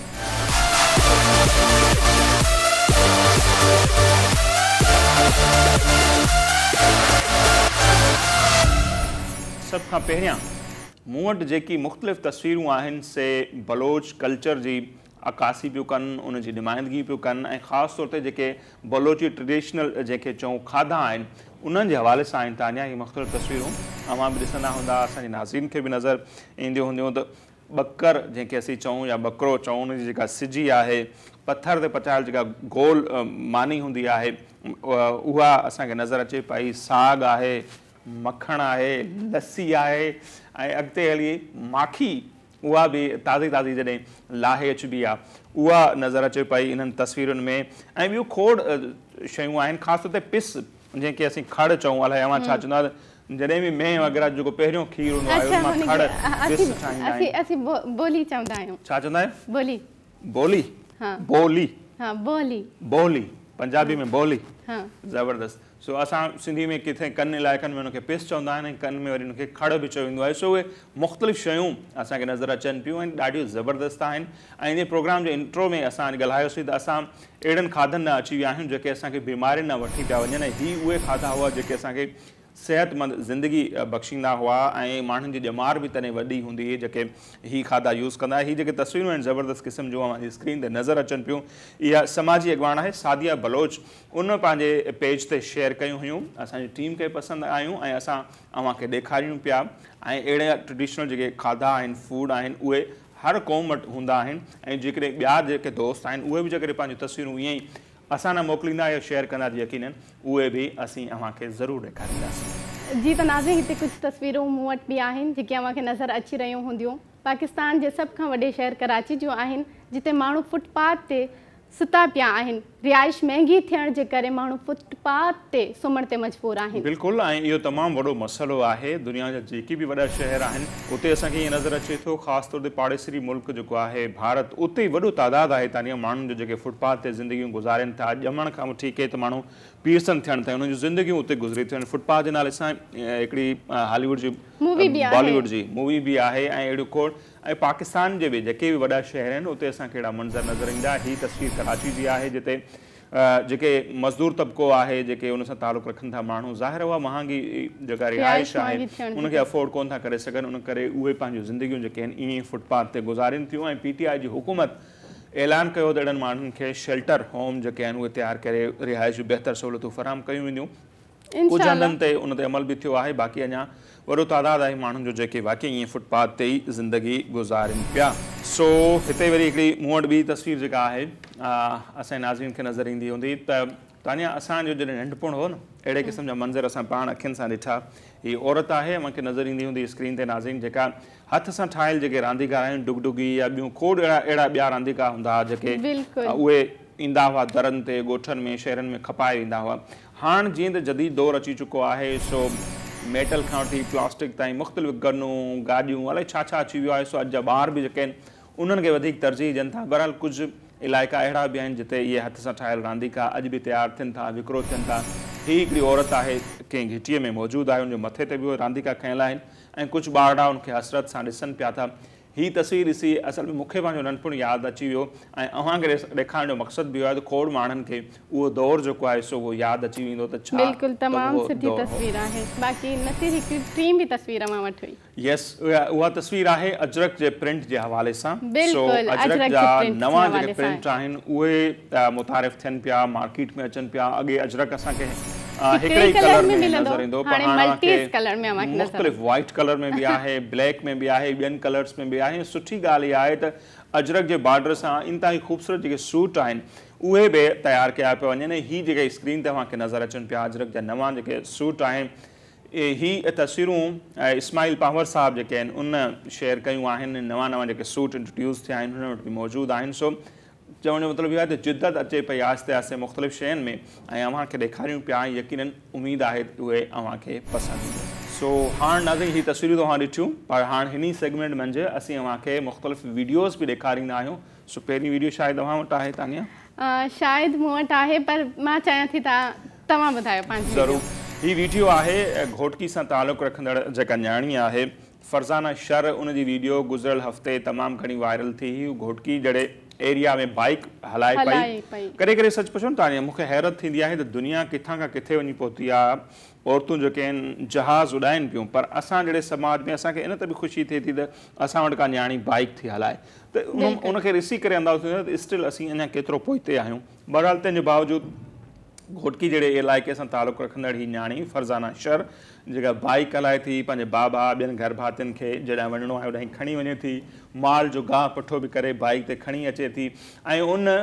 जॾहिं उनखां इहा वीडियो रिकॉर्ड कई पई वई त हुन में उन्हनि डिमांड कई त उनजी बाइक पुराणी आहे हलण में मसइलो पैदा करे थी उन करे उन घुर कई त उनखे नई बाइक फ़राहम कई वञे सुठी ॻाल्हि इहा आहे त उहा वीडियो जीअं ई वायरल थी सूबाई वज़ीर आहिनि मुर्तज़ा वहाब उन्हनि खे नई बाइक जेका आहे उहा ॾियारे मोकिली आहे जेको इंतिहाई ज़बरदस्त अमल आहे जी नाज़रीन न्याणी फरज़ाना शर जेका बाइक हलाए थी घोटकी में उहा वीडियो ॾिठी ऐं ॿी वीडियो जेका मूं वटि आहे उहा बि सिंध जे कल्चर जी नुमाइंदगी करे थी हीअ हिकिड़ी कल्चरल ओताक असीं चई सघूं था मौजूदु आहे उनजी छित खां वठी हेठि फर्श ताईं जेके ॾिसूं था हर तरफ़ असांखे कल्चरल रंग नज़र अचनि था उते ज़बरदस्त क़िस्म जूं जेके तयारु थियल खटूं आहिनि उहे पियल आहिनि खटनि जे मथां जेके पियल चादरूं आहिनि उहे ॾिसण वटां आहिनि ऐं उहो जेके लांढी नुमा हीअ जेका ओताक आहे उनजी छित में बि जेको कमु थियल आहे उहो बि इंतिहाई शानदार आहे ऐं हींअर बि सिंध में खोड़ अहिड़ा इलाइक़ा आहिनि जिते माण्हू अहिड़े क़िस्म जूं लांढियूं तयारु कराइनि था ख़ासि तौर ते थरपारकर वारे इलाइक़े में अहिड़े क़िस्म जूं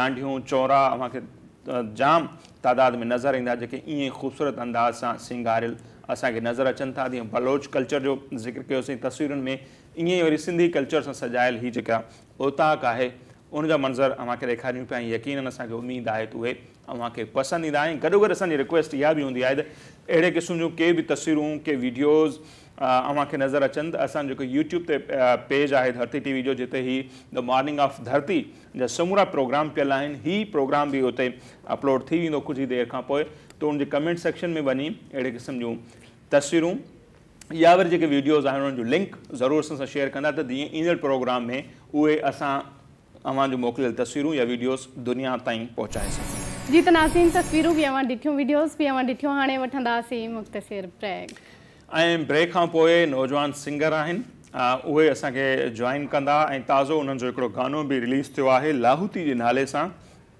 ऐं ज़बरदस्त ॻाइनि था उर्दू ॿोली में ॻाइनि था ऐं उन्हनि जी ख़्वाहिश आहे त हाणे हू ॿियनि ॿोलियुनि में बि परफॉर्म कनि मुख़्तलिफ़ हंधनि ते हू परफॉर्म करे चुका आहिनि सो शाइरी जी उन्हनि जी सिलेक्शन ॾाढी सुठी आहे हबीब जालिब खां वठी नून मीम राशिद ताईं जेके बि वॾा शाइर थी गुज़रिया आहिनि उन्हनि खे उन्हनि ॻातो आहे अॼु असीं उन्हनि सां उन्हनि जे करियर जे हवाले सां ॻाल्हि ॿोल कंदासीं गॾोगॾु हुन खां खोड़ सारा गीत बि ॿुधंदासीं स्पेशली जेको हुनजो नओं गीत लॉन्च थियो आहे लाहूती उहो बि उन्हनि खां ॿुधंदासीं पर सरप्राइज़ आहे मुख़्तसर ब्रेक खां पोइ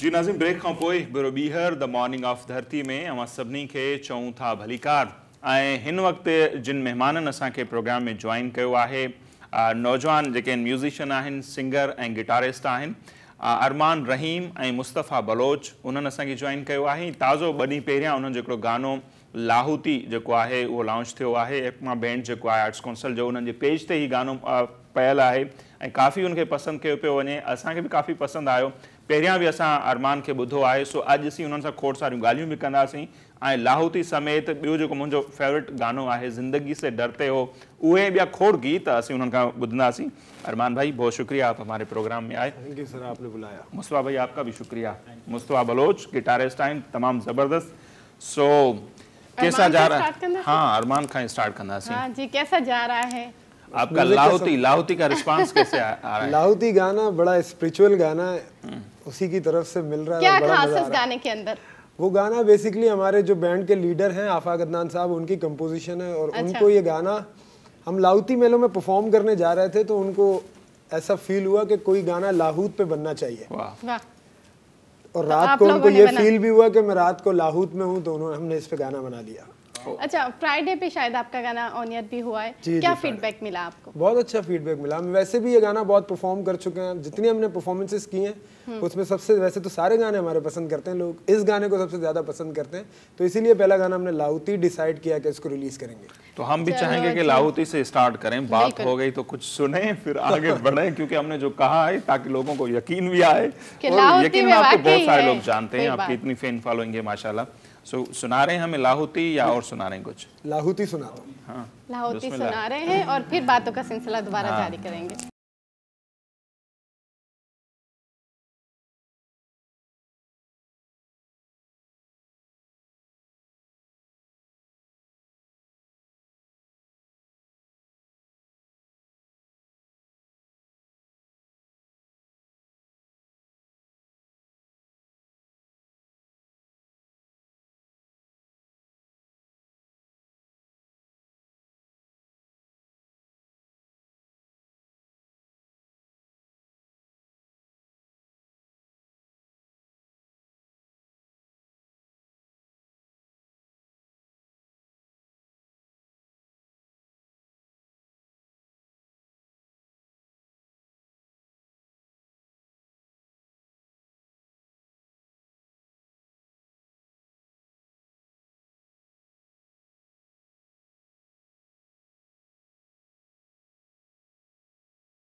जबरदस्त लाहौती हाँ लाहौत जाना हुआ है कभी जाना नहीं हुआ ख्वाहिश जरूर है जाना अच्छा बलूचिस्तान के हुदूद में आता है और बड़ा एक बस इंशाल्लाह जब बुलावा आ जाएगा वहाँ से इंशाल्लाह आपका गाना तो वाकई ऐसा है कि नई यूथ को ना जोश देता है हम इसी जॉनरे के लोग हैं रॉक पॉप के हम इसी टाइप के गाने परफॉर्म करते हैं और इनका जो मैंने गाना सुना था या हमारी टीम ने जो सुना था फिर हमने कहा कि इनको SLM में इनवाइट करेंगे और शाह साहब को रिक्वेस्ट की और ये आए वो तो ज़िंदगी से डरते हो यहाँ तो वो सेटअप भी नहीं है उसके लिए एक बड़ा सेटअप चाहिए और दिल से जब ये परफॉर्म करते हैं वो आगे चल के करेंगे अच्छा अरमान भाई हमारे जो देखने वाले हैं वो ज़रूर ये भी आपसे सुनना चाहेंगे कब से म्यूज़िक का शौक़ आपको हुआ और जो मेरी इन्फॉर्मेशन है प्रॉपर आपने ट्रेनिंग भी ली और 10 साल से माशाल्लाह गा रहे हैं मैं बेसिकली बचपन से ही शौक था मुझे म्यूज़िक का।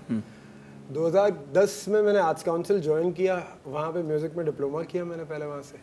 फिर उसके बाद परफॉर्मेंसेस की, सोलो परफॉर्मेंसेस बहुत पूरे पाकिस्तान में सब जगह की हमने, पूरा हमारे दोस्त थे सारे, हम साथ सीखते थे जो। फिर उसके बाद 2019 में अदनान आफाक साहब ने आर्ट्स काउंसिल ज्वाइन किया as a music director, academy के डायरेक्टर बन गया वो जब आए तो वो तो वैसे ही हमारी इंस्पिरेशन थे, उनसे अच्छा कौन गिटार प्लेयर ही नहीं है कोई पाकिस्तान में, मुझे ऐसा लगता है, बल्कि है भी ऐसा है। तो उन्होंने मुझे फिर वेस्टर्न म्यूज़िक में बड़ा इंस्पायर किया। मुस्तफ़ा ने भी ट्रेनिंग उनसे ली, हमने उनसे ट्रेनिंग ली। फिर 2019 में आलमी उर्दू कॉन्फ्रेंस में शाह साहब ने कुछ नज़्म हमें बताया कि ये मैं चाहता हूँ कि इस आलमी उर्दू कॉन्फ्रेंस में परफॉर्म होने चाहिए। हाँ, मशहूर शोरा की चीज़ें थी, जैसे नूर मीम राशिद साहब की ज़िंदगी से डरते हो, हबीब जालिब साहब की ऐसे दस्तूर को, सुबह बेनूर को मैं नहीं मानता, मैं नहीं जानता। फिर ऐसे और भी कैफी आजमी साहब की अभी हमने वुमेन कॉन्फ्रेंस में परफॉर्म किया, उठ मेरी जान मेरे साथ ही चलना है तुझे।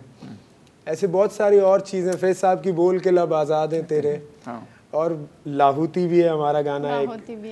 अच्छा, लाहौती है वो लिखा भी हमारे नौजवान दोस्त ज़हीर ने, और बड़ी ज़हीर पहले आ चुके हैं माशाल्लाह यहाँ पे। हाँ अच्छा माशाल्लाह, आप इतने गुड लुकिंग है तो आपने म्यूजिक को ही क्यों चूज किया? आप ड्रामा में भी तो आ सकते थे, कभी कोशिश की आने की? करना नहीं आती एक्टिंग करना नहीं आती, ये बात है। तानिया वैसे एक्चुअली खुद है ना ड्रामों के फील्ड से ताल्लुक, तो मुझे आपका लुक थोड़ा हीरो वाला लग रहा है, आप आ सकते थे। मुझे तो लगता है विलन वाला लुक है। अच्छा, कभी विलन की ऑफर की किसी ने? अभी तक तो नहीं, कभी शायद मिल जाए तो कर लूंगा। अच्छा, तमाम आप लोगों के जितने भी गीत है उसमें आपका खुद का पसंदीदा कौन सा है?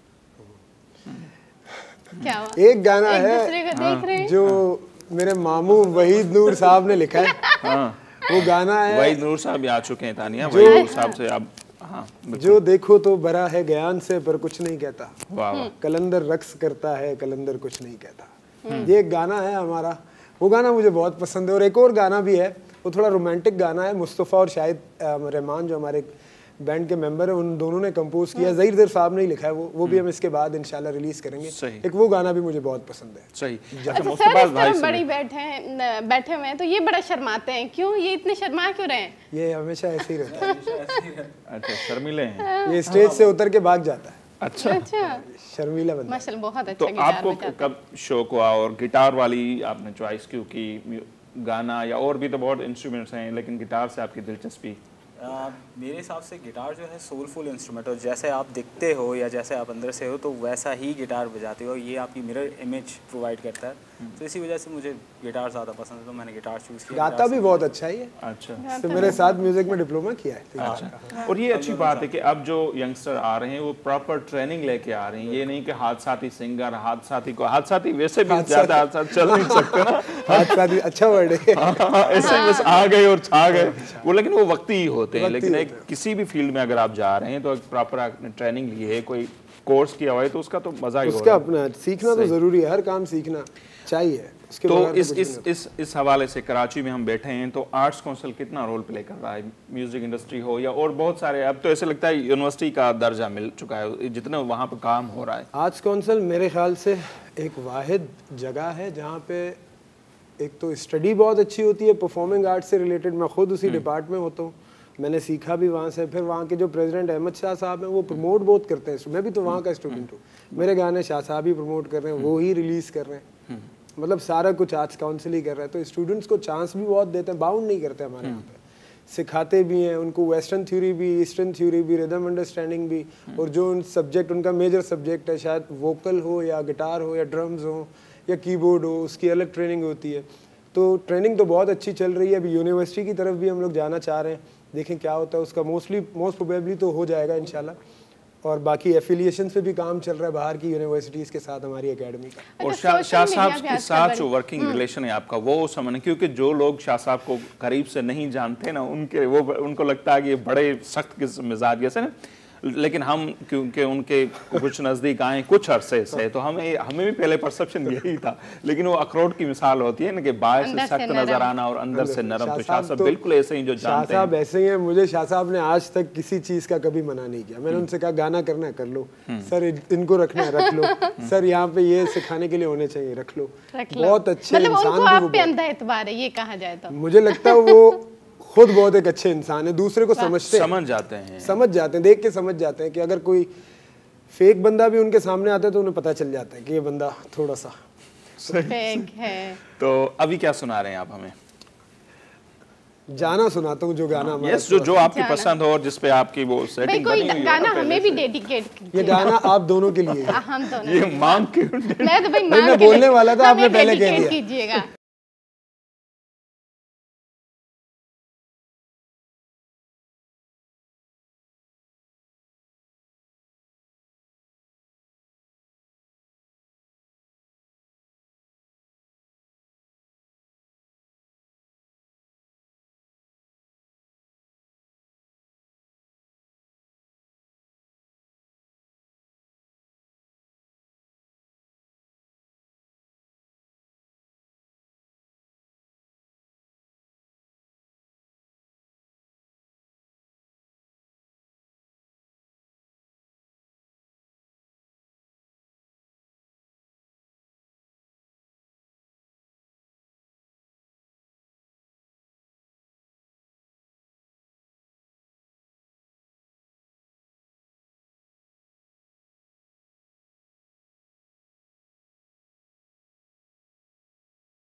तुम जो होते पास, पास जाना। वाह ये गाना आप लोगों के लिए था।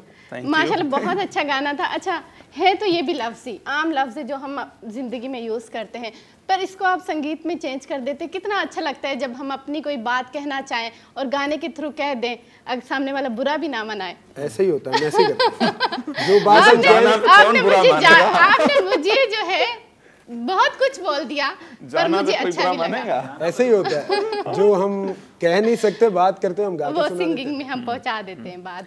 चलो भाई इस तरफ जो बैठे हैं हाँ बिल्कुल, इनसे भी कुछ सुना। हाँ ये हाँ इनसे भी सुनते हैं कुछ। मैं गाना सुन हाँ मुस्तफा से भी सुनते हैं कुछ। क्योंकि अरमान भाई ने कहा है ना गाते भी अच्छा हैं, तो कुछ हाँ बैंड के हमारे सिंगर ब्रेक पे भी हमें जाएंगे। यकीन नहीं है आप पे। चले सेम गाना ही सुनाते हैं।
कलंदर कुछ नहीं कहता, कलंदर कलंदर रक्स करता है, और रक्स ही काफी है। रक्स ही काफी है। सो ब्रेक उठाऊं, ब्रेक उठाता हूं। टाइम दिल तो नहीं कह रहा, लेकिन एक टाइम भी होता है। अच्छा इनका गाना सुन के मेरा दिल कर रहा है मैं सिंगिंग शुरू कर दूं, और इनसे पूछेंगे कि कितने नौजवान सिंगिंग की तरफ पहले आ रहे हैं, ऑडिशन क्या होगा भाई, तादाद है? ऐसे थोड़ी हम किसी का टेस्ट खराब नहीं करना चाहेंगे। नहीं तो मेरा टेस्ट खराब है नाजरीन।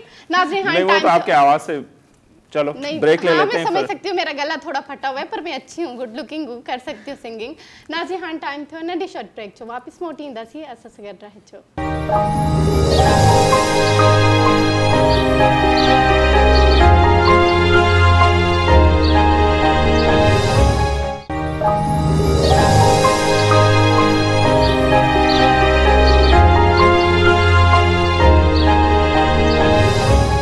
जी नाज़िम ब्रेक खां पोइ हिकु ॿीहर अव्हांखे भलीकार चऊं था। अरमान रहीम ऐं मुस्तफ़ा बलोच असां सां गॾु मौजूदु आहिनि। ज़बरदस्त गाना उन्हनि खां ॿुधूं पिया, असीं इंजॉय कयूं पिया। यकीनन अव्हां भी ही गाना इंजॉय कंदा हूंदा। अरमान भाई, अगर हम आपसे समझना चाहिए, क्योंकि मोस्टली अब तक हमारे लोगों की ज़हनियत ये है कि मेरा बेटा डॉक्टर बन जाए, इंजीनियर बन जाए, कोई बड़ा काम करे, लेकिन इस फील्ड में कम ही लोग होते हैं जो चाहेंगे कि मेरे बच्चे जाएं। तो जब आपने ये ख्वाहिश का इजहार किया कि मुझे एक सिंगर बनना है, या मुस्तफ़ा भाई आपसे भी समझेंगे म्यूजिशियन बनना है, तो फैमिली का क्या रिस्पांस था? मैंने फैमिली से कहा ही नहीं कभी। अच्छा, उनको सरप्राइज दिया मैंने। वाओ। अच्छा, मेरे मामू है, उन्हें पता था कि मैं गाना गाता हूँ, तो वो मुझे लेके चले गए आर्ट्स काउंसिल में। वहाँ पे मैं जब सीखने लगा, जब मैं परफॉर्म करने लगा, तो मेरे घर वालों को पता चला तो परफॉर्मेंस भी कर रहा है। असल में जो पीरियड होता है सीखने का, उस वक्त वो लोग नहीं छोड़ते घर वाले कि तुम क्या पैसे ज़ाया करोगे, इसमें तो कुछ फ़ायदा नहीं है, डॉक्टर बन जाओ, इंजीनियर बन जाओ। हालांकि मेरे ख्याल से आर्टिस्ट बहुत कम पैदा होता है। डॉक्टर तो हर कोई बन जाता है, इंजीनियर भी हर कोई बन जाता है, आर्टिस्ट नहीं होता। वो जब आर्टिस्ट बन जाता है फिर घर वालों को खुद ही अच्छा लगने लग जाता है। तो मुश्किलात तो बहुत होती है। मुश्किलात तो बहुत आती है लोगों को सीखने में, क्योंकि मैं परफॉर्मिंग आर्ट्स के डिपार्टमेंट से भी हूँ और मैंने खुद भी सीखा है। तो लोगों को बड़ी मुश्किलात होती हैं कि किस तरह से फीस पे करेंगे। घर वाले देते नहीं है, बहुत कम लोगों के घर वाले हैं जो पे करते हैं अपने बच्चों को कि वो सीखें। बाकी लोग, कोई जॉब कर रहा होता है, जो जॉब छोड़ देता है तो वो कैसे पे करे। हमारे यहाँ पे तो पार्ट टाइम जॉब मिलना भी बहुत मुश्किल है, मिलेगी तो फुल टाइम मिलेगी। अब फुल टाइम मिलेगी तो वो सीखे कैसे, इसी कश्मकश में बंदा फंस जाता है। अगर सीख लिया फिर गाना रिलीज कैसे करे, गाना रिलीज के अलग पैसे लगते हैं, ऑडियो के अलग, वीडियो के अलग, चलो वो भी बन गया, प्रमोशन कैसे करे, सही, चैनल्स पे कैसे जाए, फेसबुक पे बूस्ट कैसे लगाए, सब चीज़ों के पैसे लगते हैं। तो इसमें आर्टिस्ट बहुत सारे ऐसे लोग हैं जो बेचारे फंस जाते हैं। लेकिन आर्ट्स काउंसिल करता है सपोर्ट, ये सबसे अच्छी बात है। हमारे स्टूडेंट्स जो हैं, बहुत सारे ऐसे स्टूडेंट्स हैं जो पे नहीं कर सकते, तो फ्री में सिखाते हैं हम उनको। जबरदस्त। चाहे वो थिएटर एक्टिंग हो, चाहे वो म्यूजिक हो, चाहे वो डांस हो, आर्ट्स काउंसिल फ्री सिखाता है। अहमद शाह साहब ने कहा है कि वो ऑडिशन दें और अगर अच्छा गाते हैं, अगर मेहनती हैं, चलो भाई। तानिया ने भी ख्वाहिश का इजहार किया था। इनका ऑडिशन कब करवा रहे हैं? जब आप बोले यहीं पे ले लेते हैं, ताकि अंदाजा आज ही सुन लेते हैं, आर्ट्स काउंसिल पे जाने की सहमति ना हो। मेहरबानी कीजिएगा। रिजेक्ट, मेरी तरफ से रिजेक्ट। आगे बताओ। नसीर को बिल्कुल भी सीरियस मत लें। अच्छा, सोशल मीडिया के आने से आपको क्या लगता है, क्या लोगों में चेंज आया है? आपको वैसे कोई स्पेशली आर्टिस्टों के हवाले से कितना मददगार साबित हो रहा है? कुछ लोगों के लिए है मददगार, कुछ लोगों के लिए नहीं है मददगार। पहले चैनल्स जब थे, उस वक्त लोगों का कहना है कि इजीली लोग मशहूर हो जाते थे। चैनल, लोग टीवी चैनल ही देखते थे। जब वहाँ पे ऑन करने के बाद एक गाना एक दफ़ा चले, 2 दफ़ा चले, 3 दफ़ा चले, तो कानों में बस जाता है वो गाना। तो इस तरह से लोग इजीली मशहूर हो जाते थे। फिर सोशल मीडिया जब से आया, फेसबुक, इंस्टाग्राम, वहाँ से भी इजीली लोग होते हैं, अपनी चीज़ों को बूस्ट मारते हैं, कोई एक ऐसी चीज़ अपलोड करते हैं जो लोगों को अट्रैक्ट करे उनकी तरफ। अभी जैसे रिसेंटली मैं देख रहा था, कुछ लोगों ने ग्रुप बनाया था, कोई 7-8 लोग थे, मिल के ही कर रहे थे वो लोग। उन्होंने गाना गाया, इंडियन गाना है, और लोगों को बड़ा पसंद आया वो गाना। 7-8 लोग मिल के गा रहे हैं। फिर उन्होंने इस तरह से अपना एक ग्रुप बना लिया और वो 7-8 लोग मिल के गा रहे हैं। तो आपका भी कोई यूट्यूब चैनल वगैरह है? जी, हमारा है एक्मा द बैंड के नाम से। नहीं, पर्सनल जैसे पर्सनल अरमान रहीम। अरमान, सही, अरमान है, आपका अलग से है। तो वही हम कह रहे हैं कि सोशल मीडिया मददगार भी साबित हो रहा है, अपनी चीजें, अपना टैलेंट दिखाने होता है मददगार। यस, एक तो टैलेंट कोई भी चीज कब भी वायरल हो जाए, अर्निंग भी अच्छी होती है हमारी। अर्निंग भी अच्छी होती है। अब थोड़ा सोच में पड़ गए हैं जी। अच्छा, अब क्या सुना रहे हैं? नहीं, बैंड के हवाले से समझना चाहेंगे, ये जो आपका बैंड है कितने लोगों पर मुश्तमिल है, और कौन कौन लोग हैं, उनका नाम भी जिक्र हो जाए तो दोस्त हैं तो अच्छा होता लगता है। बताऊं डायरेक्ट? हाँ, यस। बताएं। हमारे बैंड के अंदर 7 लोग हैं हम। आफाक अदनान जो लीड गिटारिस्ट हैं, मुस्तफ़ा हैं, ये बेकिंग वोकल्स भी करते हैं और गाते भी हैं, गिटार भी बजाते हैं। मैं हूँ जो सिर्फ गाता हूँ। शाहिद रहमान है, वो भी गिटार प्ले करते हैं और कंपोजर भी हैं, गाने भी कंपोज करते हैं। शम्सुल आरिफीन है, ड्रम प्ले करते हैं, आप तो जानते होंगे उनको। सारे बड़े जुनूनी लोग हैं। मुजम्मिल हैं, एक कीबोर्ड प्ले करते हैं। ज़ीशान परवेज़ हैं, वो बेस प्ले करते हैं। हम सब की एक चीज़ है जो सेम है, हम सारे जुनूनी बहुत हैं, हमें बस करना है कुछ ना कुछ। फीमेल कोई नहीं है? फीमेल आती नहीं, उनको उठाते नहीं है या हमारा तो तानिया का चांस बनता है? नहीं, बिल्कुल भी नहीं। नज़ीर, क्या हो गया? हम वैसे ही 7 लोग हैं ना। हाँ, तो 8 होने चाहिए, है ना? ग्रुप पूरा होना चाहिए। तो 7 पे ही महदूद रहना है, आगे बढ़ाना नहीं है या? बढ़ जाएगा, आगे देख लेंगे। बढ़ जाएंगे, आप भी आए, सही। बढ़ सकती है कि आप नहीं दोनों आ जाए, 9 लोग हो जाएंगे हमारे। मुझे तो भाई नहीं आता, मैं यार आप तो, surrender कर आपने लेता तो हूँ। एसएलएफ की जो परफॉर्मेंस थी, बड़ा मजा आया था उसमें। तुमने थोड़ा बताएं जरा इसके बारे में। परफॉर्म मैं नहीं किया बातें कर नसीर भाई सकता हूँ, ने, मैं बातें कर बातें मैंने होस्टिंग देखी, नसीर भाई ने होस्टिंग। अच्छा, कैसी होस्टिंग की है, मुझसे अच्छी और कर हमने अरमान से होस्टिंग भी हाँ, करवाई। होस्टिंग भी करवाई हाँ, मुझसे। ये भी एक रात हमने कहा कि अरमान भाई आ वो जाओ, तो वो एक्सपीरियंस भी कैसा रहा hosting अच्छा, मैं वाला? करता आया हूँ होस्टिंग पहले भी, अपने आर्ट्स काउंसिल के जो फेस्टिवल्स होते हैं उसमें मोस्टली करता आया हूँ, यूथ फेस्टिवल्स में करता आया हूँ, म्यूजिक के इवेंट्स में करता आया हूँ। तो उस दिन तो किन कौन से जो फेस्टिवल या बड़े इवेंट हैं जिसमें आपका ग्रुप या आप पर्सनली जाके परफॉर्म कर चुके हैं अब तक? आलमी उर्दू कॉन्फ्रेंस कर चुके हैं 2019-20, बड़ा women first women conference, second women conference, सही। कराची लिटरेचर फेस्टिवल कर चुके हैं 20 लग्जरी में, लाहौती मेलों में परफॉर्म कर चुके बड़ा हैं, म्यूजिक के हवाले सिंध से लिटरेचर फेस्टिवल में कर चुके हैं हम, और IOBM में परफॉर्म कर चुके हैं यूनिवर्सिटी में। बहुत परफॉर्मेंसेस तो हमने बहुत किए हैं। और कोविड की वजह से कितना नुकसान हुआ इस मेरा भी फील्ड यही को? सवाल था। बहुत नुकसान हुआ। कोविड से पहले मुझे याद है कि आप लोगों का SLF ही हो रहा था, हमें बताया गया कि उसमें परफॉर्म करना है, और ऐसे 2-3 और इवेंट्स थे, सब बंद हो गया। तो फिर दिल कोविड, में धक धक हुई तो कहीं SLF ना हो, हाँ हुआ, फिर हो गया और अच्छा हो गया। लेकिन अच्छा और हो ये गया। जो ऑनलाइन वाला आजकल ट्रेंड चला है म्यूजिक के हवाले से भी, क्लासेस तो वैसे एजुकेशन सारा, इसको आप किस तरह देखते हैं? लेकिन वो जो सामने बैठ के मजा है सुनने का और ऑडियंस के सामने परफॉर्म मज़ा नहीं है, इस तरह मज़ा नहीं है, विर्चुअल का मज़ा नहीं है। जो ऑडियंस के साथ इंटरेक्ट होता है उसका अपना मज़ा है। असल में आर्टिस्ट को मज़ा ही स्टेज पे आता है। मुझे तो सबसे ज़्यादा सुकून और मज़ा स्टेज पे आता है, उसके अलावा मैं परेशान ही रहता हूँ। वहाँ पे फीडबैक जल्दी मिल जाता है ना। मैं वो काम कर रहा होता हूँ जो मुझे करना है। सही।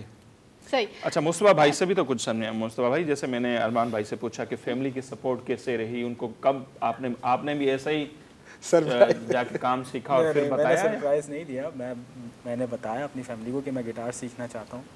तो खैर बहुत मसले हुए, ये क्या मिरासियों वाला काम है।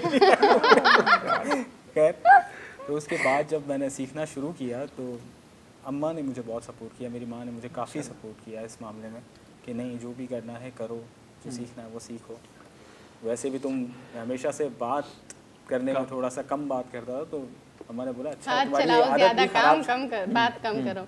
नहीं, एक होता है ना आगे चल के वालिदैन का भी कसूर, उनको ये होता है कि यार ऐसी बंदा फील्ड में जाए, आगे चल के फिर जरिया माश के मसले होंगे, फैमिली भी चलानी है। तो आज तक हमारे यहाँ पाकिस्तान में इतना ट्रेंड कहाँ है कि एक बंदा गिटारिस्ट हो और फुल फ्लेज अपनी फैमिली, तो वालिदैन शायद इसलिए भी फिर बोलते हैं कि नहीं यार इसका स्कोप नहीं है। इस वजह से भी होता है, और भी बहुत सारे मसले होते हैं कि हमारा जो कल्चर है उसमें म्यूज़िक थोड़ा सा मतलब अच्छा समझा नहीं जाता लोगों को। लेकिन दूसरों को देखते हुए वो बहुत अच्छे होते हैं कि लेकिन अपना बच्चा ये करेगा तो वो थोड़ा सा ज़रूर अनकम्फर्टेबल होते हैं कि नहीं दूसरा कुछ कर लो, इसमें बहुत ज़्यादा कंपटीशन है, बहुत ज़्यादा अच्छे लोग हैं, कुछ और है, ये है, फलाना है।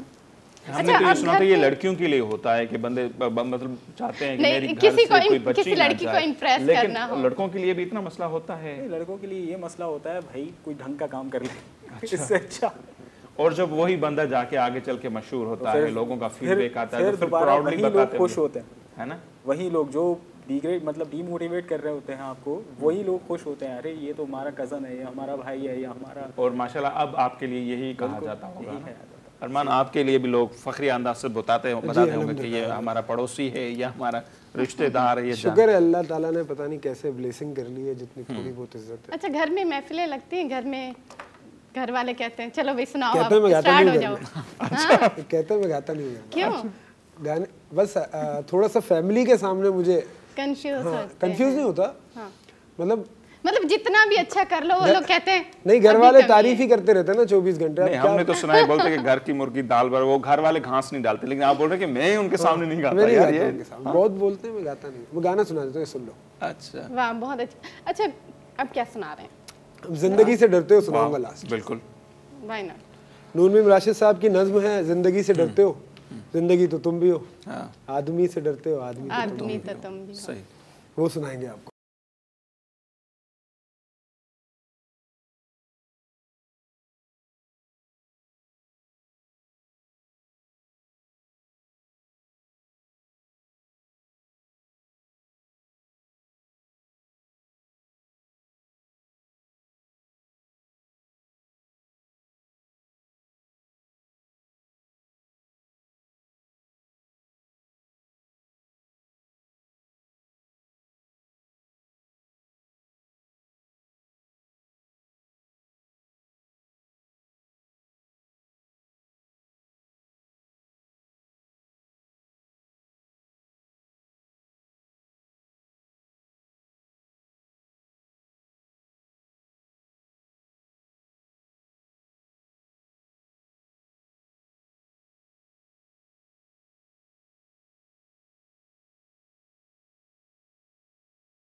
रोशनी से डरते हो। वाह, रोशनी तो तुम भी हो। वाह।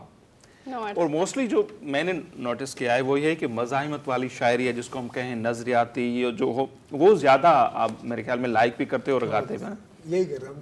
इसका भी कोई सबब होगा? पसंद है हमें, हम चाहते थे कि इस तरह की कोई चीज़ें हो जो हम परफॉर्म करें, क्योंकि ये खुद एक मैसेज है, ज़िंदगी से डरते हो ज़िंदगी तो तुम भी। और यही चीज़ें जाके लोगों पर असर करती हैं और उनसे कुछ लोग सीखते हैं, रिवोल्यूशन, इनकलाब कहें या कुछ भी अपनी ज़िंदगी में जो भी कुछ चेंज लाना चाह रहे हैं। मैं तो यही कहता हूँ ना कि अगर किसी चीज़ पे, वही पुरानी बात करूंगा जो पहले की, किसी चीज़ पे आप बात नहीं कर सकते, किसी को बुरा भला नहीं कह सकते, तो गा के कह दो। वाह, उसको पसंद नहीं, वो खुद ही एंजॉय कर रहा होगा आपको। चाहे वो इनकलाबी चीज़ हो या मोहब्बत की बात कर रहे हो या ब्रेकअप हो गया हो, उदासी वाला गाना सुना रहे हो, तो पहुंच जाएगी बात। अच्छा, आगे इसी फील्ड को कहाँ तक लेके जाना चाहते हैं, क्या सोचा है? 7 से 8, 8 से 10 हो सकते हैं? ग्रुप लेकिन नहीं, जैसे अभी शोरा की बात की कि इनको हमने गाया है, तो फर्दर कोई प्लान होगा कि आगे चल के हमें क्या करना है, कोई प्लानिंग? हमें पूरा एक एल्बम इसी तरह का रिलीज़ करना है शोराओं की, जिसमें सारी अच्छी नज़्म हो। वैसे तो उनकी सारी चीज़ें ही अच्छी हैं, जो मकबूल हो या मकबूल ना हुई हो, हमें जो पसंद है उन सबको हम कंपोज करके एक नई शक्ल में हमारी जो ऑडियंस है उनको हम सुनाएं। जैसे ज़िंदगी, एक हबीब जालिब साहब की भी हमने की है, ऐसे दस्तूर को वो आप हमसे सुनेंगे वो बिल्कुल अलग होगा।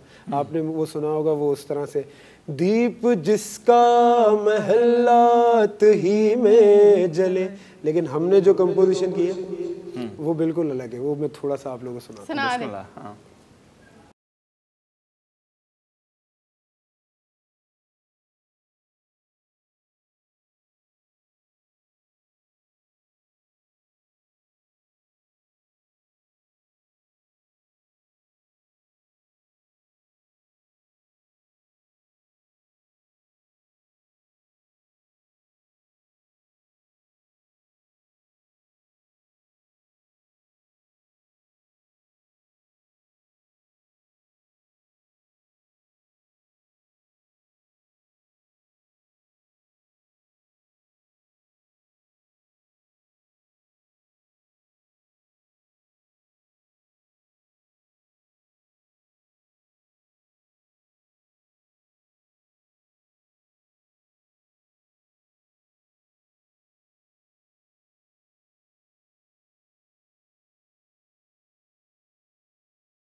आज भी ये कितना माना एग्जिस्ट करता है ये सारी चीज़ें, जब उस ज़माने में जालिब साहब ने कही, आज भी मैं नहीं, वो सारे मसले मसाइल वही चला जा रहा है, वही सिलसिला चला जा रहा है, कोई तब्दीली नहीं। आज भी लोगों को ये सुनाओ तो वो इंस्पायर हो जाते हैं। हाँ, बिल्कुल, आज की जनरेशन हो या पुरानी जनरेशन। बिल्कुल। और ये तो हमारे पड़ोसी ममालिक में उनमें भी ज्यादा पॉपुलर हुआ है, उनमें भी पॉपुलर हुआ है। मैंने देखा था कॉलेज के स्टूडेंट्स कुछ बैठ के गा रहे थे, माचिस की उनका भी यही हाल है, तो हम एक ही ना सारे, उनका भी यही हाल। अच्छा, माशाल्लाह आपका गला बड़ा साफ, आवाज़ बड़ी साफ है, इसके लिए कोई परहेजी खाना या कोई परहेज भी है या नहीं? तो मैं तो ठंडा पानी पिलाया था अभी आप लोगों ने तो।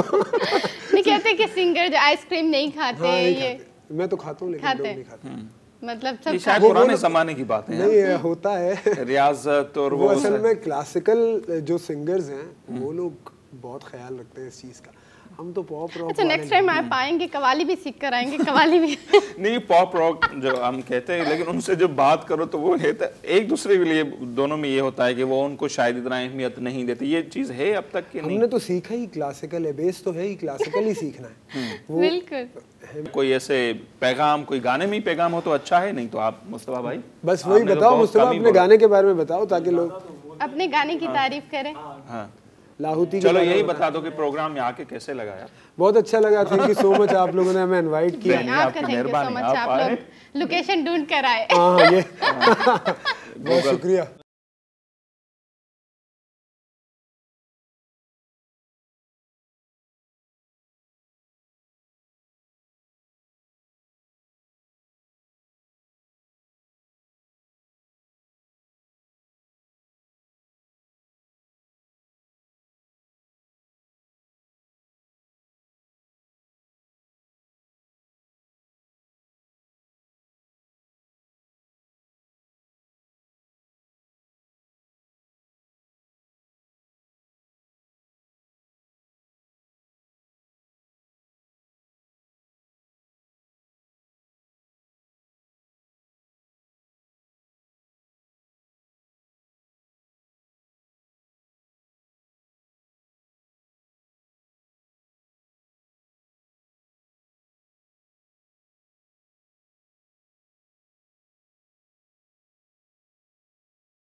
Bye.